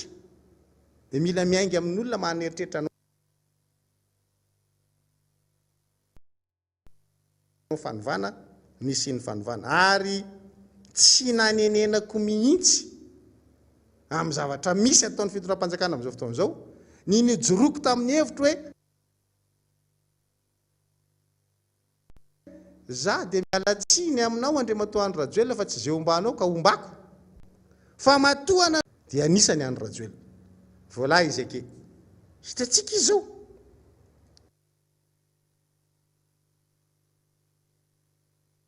zay nge mahatonga any amin'ny teny aminareo foana aza mainka amin'ny onganany manjary tsy hitanareo ny mahamarina zavatra ny teneninay tamin'izany fotoana zany hoe tsy azo mena fanjakana io olona io satria manino tsy mahazaka demokrasia zay no teneniko tamin'izay fotoana zay tsy mahazaka faneho-kevitra tsy mahazaka be da be ny zavatra tsy zakany fomba fiteny nanaovako an'le tsy mahazaka demokrasia fa tsy mahazaka toerina sy tohitohininy zany olo zany na marina zany zavatra teneninao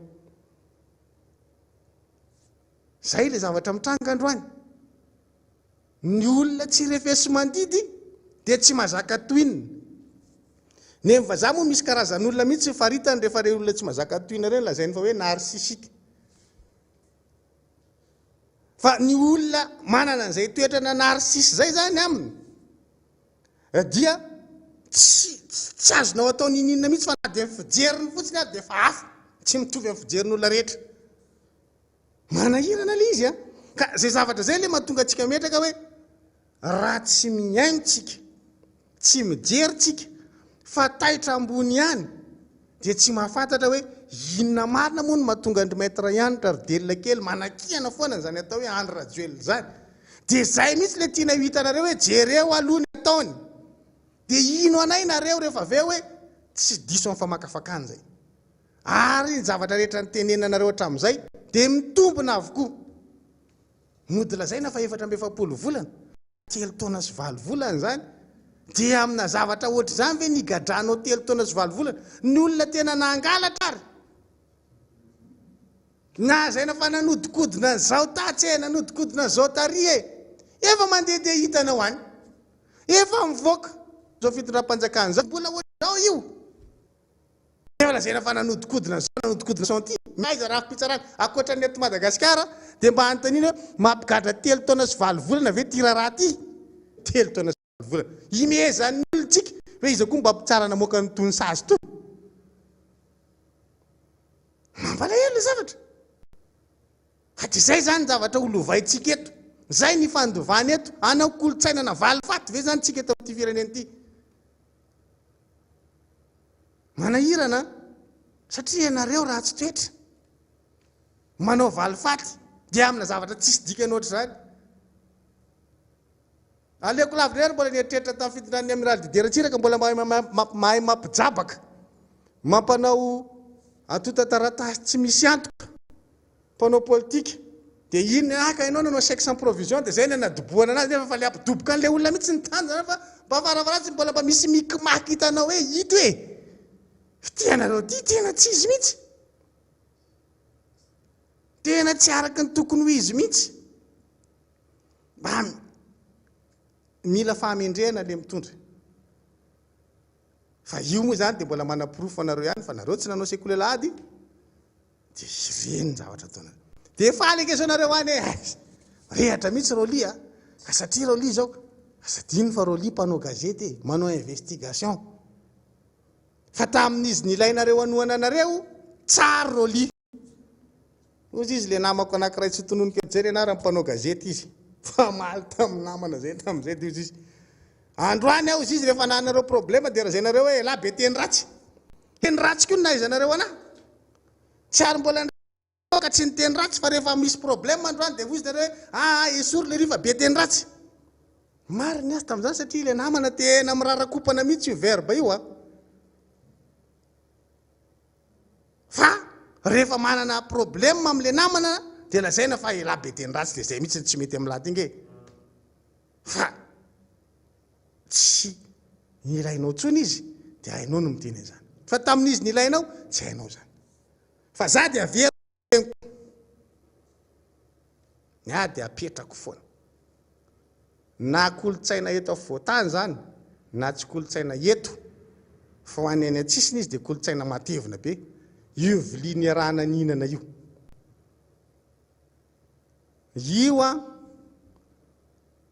manenjika io fa ho hitany viliany arahaninana nge io satria fa tafandroano anareo dia misy tandroka roly misy rambo roly fa taminareo tery nilaina roly fa ny viliany nanana afaka mitsara ny tsirairay ary lozan'izay mavita aloha foana io fa manao azy nareo nenazy iny eo vita foana na mbola ataonareo miakatra mihoatra mbola ampitomboanareo 4 volana io ataonareo 20 volana vitany foana io fa nenareo andraso nenareo fa nenazy ho vitany efa tsy aza mieritreritra tsika androano hoe tsy mahazatra andreo litsony zao ny ao ampigadrana efa 4 volana zay ny vitany tao efa miresaka aminazy daholo zay ny olona ao efa tsisy olona mahay miresaka amin'ny olona oatra andreo le akory tsika ao efa fandray amin'ny olona ao izy zay efa tsy enitsony io marary io androany satria efa navita volana maromaro izy fa ny fianakaviana ny marary androany fa ireo izy tena ninjehanareo vitany io na mbola ataonareo 20 ary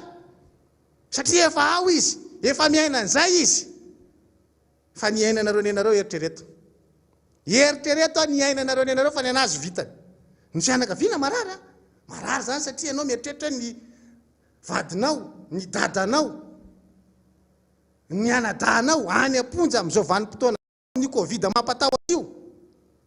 mafy zany nefa rehefa jerenao hoe inona le antony mahatonga anazy zany maivana marary le fianakaviana fa izy tena no manala an'le ataoko hoe tsy haiko mambolana nahatongavany tany mafy fa rehefa tena ao izy afaka anao inona moa izy tsy maintsy mizatra izahay efa zatra mandeha any amin'ny ambasady reto le mandeha misitrika soatran'izany nefa hainay zany hoe makary ianao tsy zavatra hitanao mandraparivony andro raha tsy fiky ao an-trano de fefy de zay ny hitanao mandraparivo fa zatra ianao ny afarany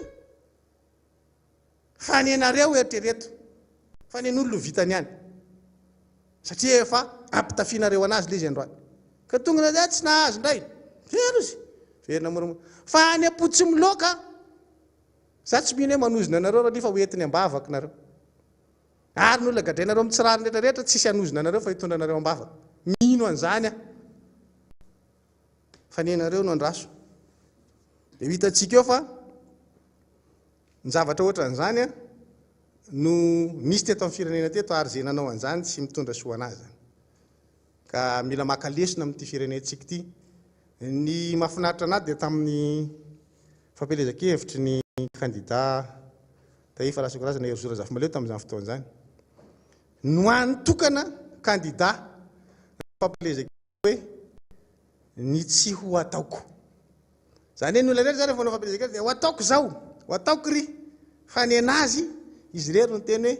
zao ny tsy ho ataoko asa mbo vinareo mba hanana an'izany fisaina zany hoe mba tsy laza no ataonareo fa ny tsy ho ataonareo amin'izay ndray mba lazaina manaraka hoe ny tsy ho ataonay dia amerina ny tsy mety nataony teo aloha anareo ohatra ny taotso tonga amin'izany raha tianareo tsy manao sekoly alahy tika marina mafy tena be ndray ny gaga raha tonga amin'izany nareo fa nareo dia manjeny andro lava eritreritra nareo fa tena hoe tsisy olona mavita ny zavatra vitanareo ary tsisy olona mahay mitondra mihoatra nareo dia omena nareo mahereza amin'izay lafin'izay fa dia miandry tsika miandry ny ofivoakan'ny ampitso satria teto tsy misy nanao anazy malemilemy zany fa nilaza azo mafy daholo mihitsy fa reny ringiringy reny matetika ny rahantsika nalala ohatra ny ahoana ny hafarany ary tsy dia esanareo saina moa zany le tena manahirana n'le vahoaka malagasy fa ny zavatra tsy dia manahirana ny tena ataonareo lara-pamena raha nampy fotoana tokony resantsika mety raha le resaka kere any atsimo satria ny olona ndray amin'izao fotoana izao no misahirana mizaratany mahitaka mpanohitra eo ambadiky ny zavatra nitranga tany Antsirabe amin'ny fanapa-kevitra ndraisinareo nga zay nanerany Moragova hoe mandraisa fanapa-kevitra akatony amin'ny roa io sisy zany manahirana anareo fa ary atsimo ary tena nefa ndray ny SAID reny no sahirana hoe tena ny PAM hoe tena sahirana any Madagasikara ny atsika amin'resaka covid ny olona amin'resaka ny mosary ary hoe tsy mihinan-kanina le olona hoe valala no haniny eta no haniny zany ny zavatra mivoaka amin'ny vaovao iraisam-pirenena nareo tsisy resaka tsy miteny an'izany akory nareo na dia kely aza satria menatra nareo ka nareo moeraoera loatra dia raha vao hiteny an'izany manko dia tsy afaka moeraoera dia sakananareo hatramin'ny olona tokony handeha any satria sao dia amoaka marina avy any fa misy sary maromaro fa misy sary maromaro fa statistika tsy ho vitantsika androany le izy fa tena ho resantsika eto mihitsy satria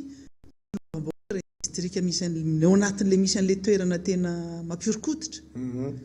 fa le sombam-bahoaka moa zany tsy hitantsika amin'ny resaka misy any aminazy manahirana fa tsika sombam-bahoaka Madagasikara dia ho avoakantsika mpahafantaritsika ny olona le izy fa tena misy hoe distrika anankiray raha misy commune 10 izy dia ny commune 6 amin'io en alerte rouge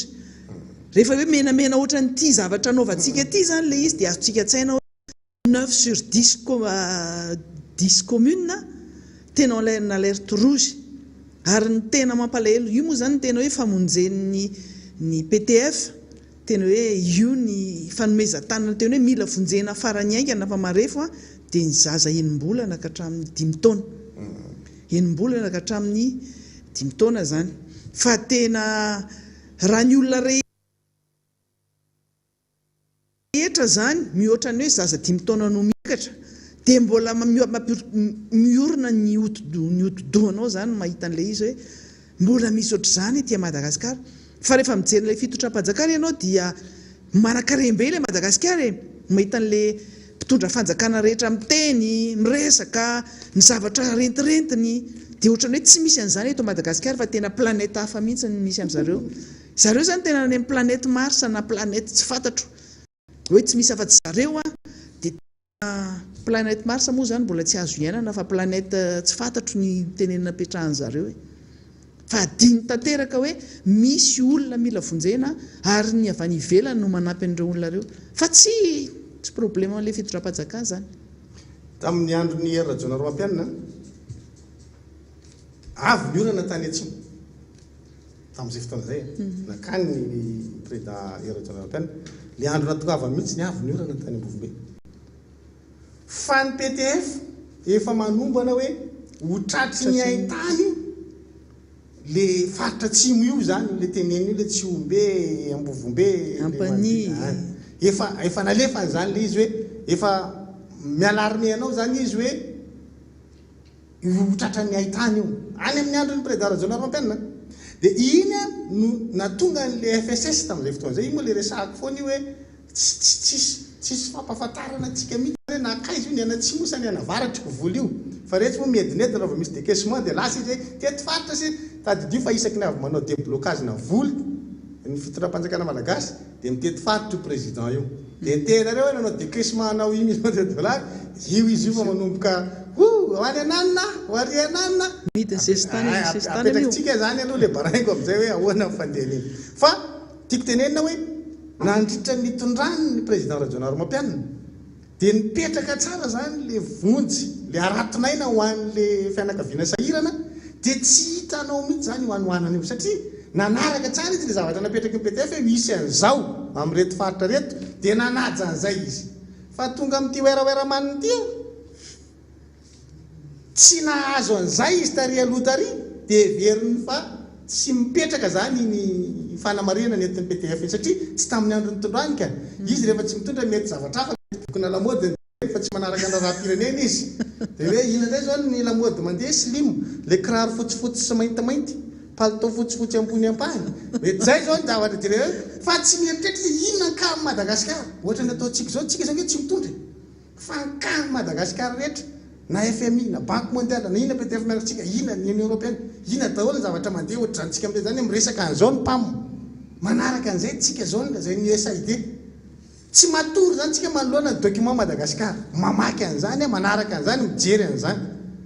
Fa tamin'izareo tamin'izany fotoana zany tsy nirarahidy zany dia tsy fantany hoe nisy an'io alerte nisy an'io fampitandremana io zany nataony ilay mpiara-mobina antoka amintsika. Ka rehefa tonga teo izy dia ny fahitana io misy bolongambola adraisy ndao ampiasaintsika io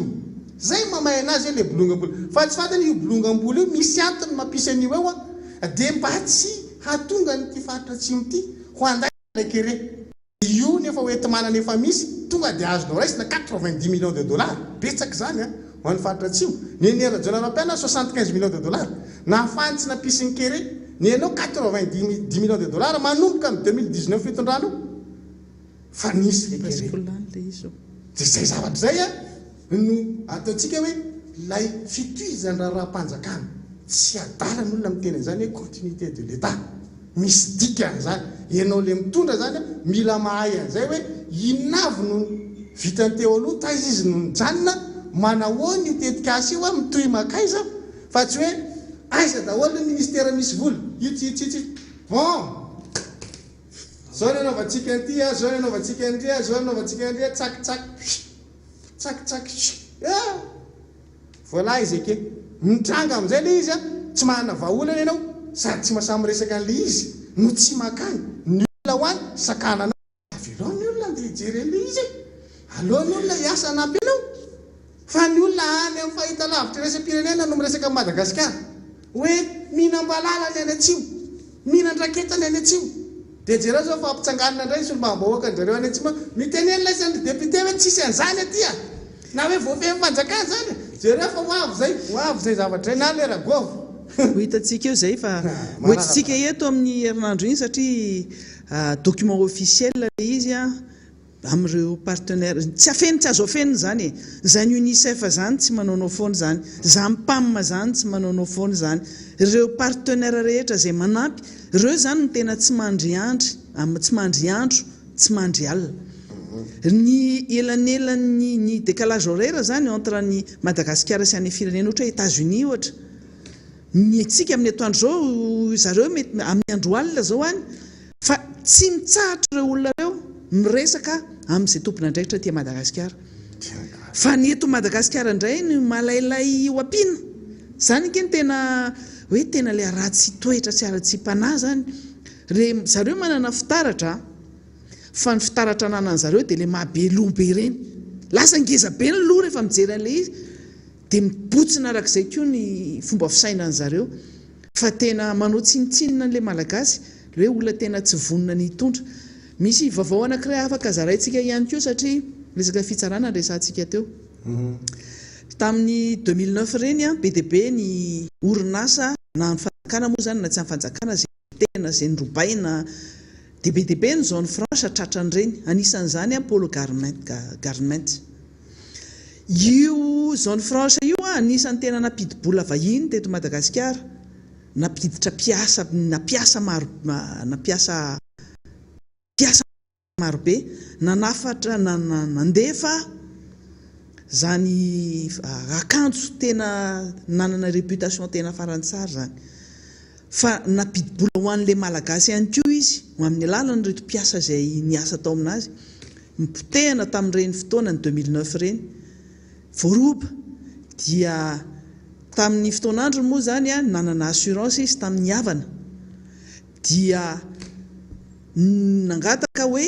erana ny zavatra potika tamin'ireny fotoanandro reny amin'ny ankapobeny moa zany ny assurance niala foana tamin'ireny raha vao misy resaka émeute na hoe fihetsembahoaka ohatran'ireny dia miala ny assurance zany tsy manome an'le onitra zay tadaviny ireny orinasa reny dia condamné ny assurance niavana tamin'ny fotoanandrony tamin'ny 2010 raha tsy diso nandoa vola tamin'ny Pôlo Garment tany amin'ny 6 millions d'euros tany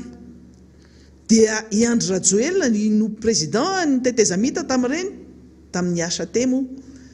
dia tsy nanaiky mihitsy izy nandoava ny assurance niavana vola tamin'ny orinasa io dia naverina le vola le onitra azo ny orinasa io zany taty orina lasa nitory tany amin'ny sehatra iraisam-pirenena le orinasa manana ny tribunaliny koa ny Banque mondiale dia nahazo gain de cause izy zao fa ny tena olana goavana be ao anatin'izay dia no voatery mandoa vola 6 millions 900 000 euros onitra ny orinasa io fanjakana malagasy zany condamnation en état malagasy ny tiako tenenina ao anatin'izay zany dia le zavatra tsy voahevitra hetsika natao tamin'ny 2004 dia ny vahoaka malagasy zay baby ny trosany zany fanjakana malagasy zany no io zany no condamné hibaby n'izany vola tsy manaloha zany zava-doza ange zany fa le vola lany avy eo le vola lany le fitondram-panjakanaovana oeraoera tsy olona zany tsy problème zany vola natokana ho an'izao laniny amin'ny zavatra hafa dia io resantsika io zany hoe nikerehany tsy olany vola tokony ampiasaina amin'izao dia ampiasaina oeraoera dia nefa ny vahoaka malagasy amin'ny alalan'ny fanjakana malagasy tsy maintsy andohan'le onitra ny fahotany nisy vaovao nandeha tamin'ny France 24 resaka an'le ihany tsika tadidiko tamiko izy tamin'ny resaka an'le keretsika tsy azoko tena hatramin'ny lohan'le izy tsy azoko hoe hatramin'ny voalohany zany le vaovao fa amin'ny ampahan'le mbola miresaka Madagasikara mihitsy izy mbola eo le vidéo zany dia nalefako amin'ny JC ao le izy alefantsika kely ety fa tadidiko tamiko le izy le miresaka an'le ahitantsika dia tadidiko tamiko na dia amin'ny ampahany ary fa rehefa avy eo nareo afaka manao recherche an'io amin'ny France 24 zany amin'ny site amin'ny France 24 dia ao le vaovao feno fa ty alefanay ty zany izy zany ahitantsika hoe ohatr'izao ilay ilazany eo amin'ny sehatra iraisam-pirenena zany ny zavatra misy aty Madagasikara vaovao mandeha amin'ny télé zany izy no alaiko sary nalaiko sary tamin'ny telefona hoe io marina fa miresaka Madagasikara mikasika an'le kere sy le ahitany le eo amin'ny sehatra iraisam-pirenena fa itsika no tsy miasa saina amin'le izy zany ao anatin'ny zavatra zany dia mba tsy tenenareo hoe miteny be fahatany zahay eto zany zavatra mandrapatokavany le hoe mbola milasatsika mitondra le document famille dia aleo mena kely an'ity apahany ity nareo rehefa vonona dia dia miteny fotsiny hoe vonona le izy a dia alatsakantsika amiray minitra mahery kely eo le izy fa ahafahantsika mahita hoe ohatr'izao zany vaovao mikasika ny Madagasikara amin'ny kere zany fa tsy miteniteny foana ke zay miteny an'izany eto hoe misy kere any Antsimona fa satria tsy miteny le fitondram-panjakana tsy miteny le eto toerana dia ohatrany hoe tsy misy le zavatra any amin'ny faritra any zany fa misy io tena hoe mihinam-balala io zany sisitsika amin'izao fotoan'izao ny any amin'ny tapany Atsimo nosy dia aleo le izy ho fantatra dia zay zany vao entinay le document amin'ny latsinay fa ny vaovao feno mikasika an'io zany azonareo jerena any amin'ny site ny France 24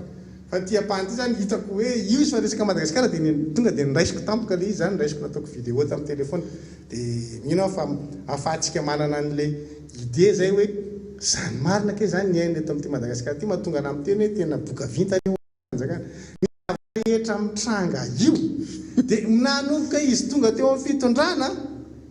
mandrapatonga an'izao isasaka ny mandaha fa misy zavatra misadodadoda foana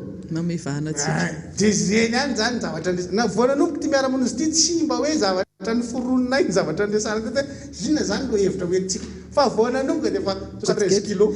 tonga dia iny 73 kilo na volamena tamin'ny tena be da be vatongana eny ambotiro ny resaka colisée ny tena mitambatra ny fandosona tantara-pirenena ny tena be da be ny fandosona teny gasy sisy any faritra tsy matsinanana iny aloha tsy tononoko le izy fa ny olona avy any amin'ny faritra tsy matsinanana mahay hoe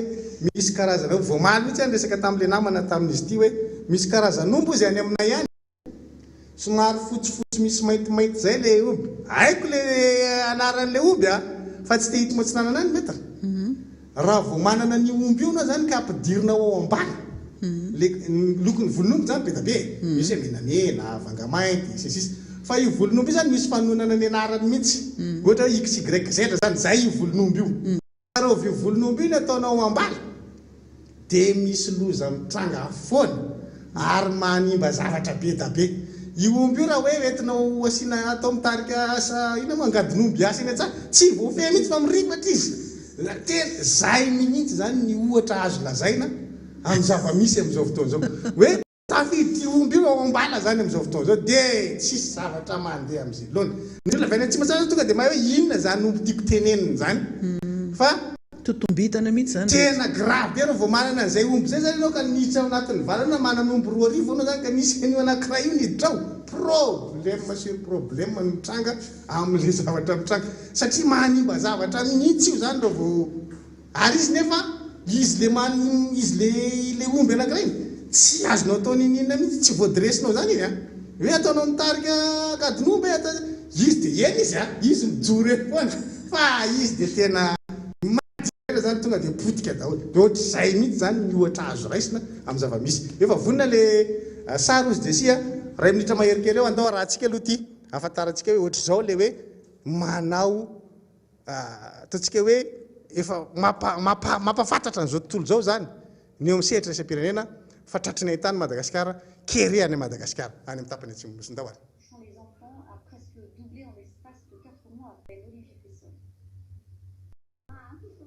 Du riz, du poisson ou de la viande, des produits devenus inaccessibles pour des milliers de Malgaches. Dans le sud du pays, la population connaît la faim depuis des semaines. Certains parents sont même obligés de nourrir leur famille de d'arbres ou de criquets. Selon le Programme alimentaire mondial des Nations Unies, les cas de malnutrition chez les enfants de moins de 5 ans ont doublé ces 4 derniers mois. La région est régulièrement frappée par la famine depuis près d'un siècle, mais aujourd'hui la situation est particulièrement critique. The issue is no longer about how bad it is. It's extremely bad. Famine looms in southern Madagascar as communities witness an almost total disappearance of food sources. Cette année, les récoltes seront 40% plus faibles que d'habitude, la faute à une sécheresse exceptionnelle et aux tempêtes de sable. Des phénomènes accentués par le changement climatique et la déforestation. Dans la grande île, on estime que plus d'1 million d'habitants ont besoin de l'aide alimentaire pour survivre. Due to lack of resources, we have been providing only half rations. across the community up to the tune of 700,000. La pandémie de Covid-19 a aggravé cette crise alimentaire. Les prix des produits de première nécessité se sont envolés et sont maintenant hors de portée de beaucoup de Malgaches. Les Nations Unies estiment qu'il faudrait 75 millions de dollars pour permettre aux habitants du sud du pays de tenir pendant les 6 prochains mois. Touchant les enfants a presque doublé en l'espace de 4 mois à peine. Olivier Fessol. Du riz, du poisson ou de la viande, des produits devenus inaccessibles pour des milliers de Malgaches. Dans le sud du pays, la population connaît la faim depuis des semaines. Certains parents sont même obligés de nourrir leur famille de feuilles d'arbres ou de criquets. Selon le Programme alimentaire mondial des Nations Unies,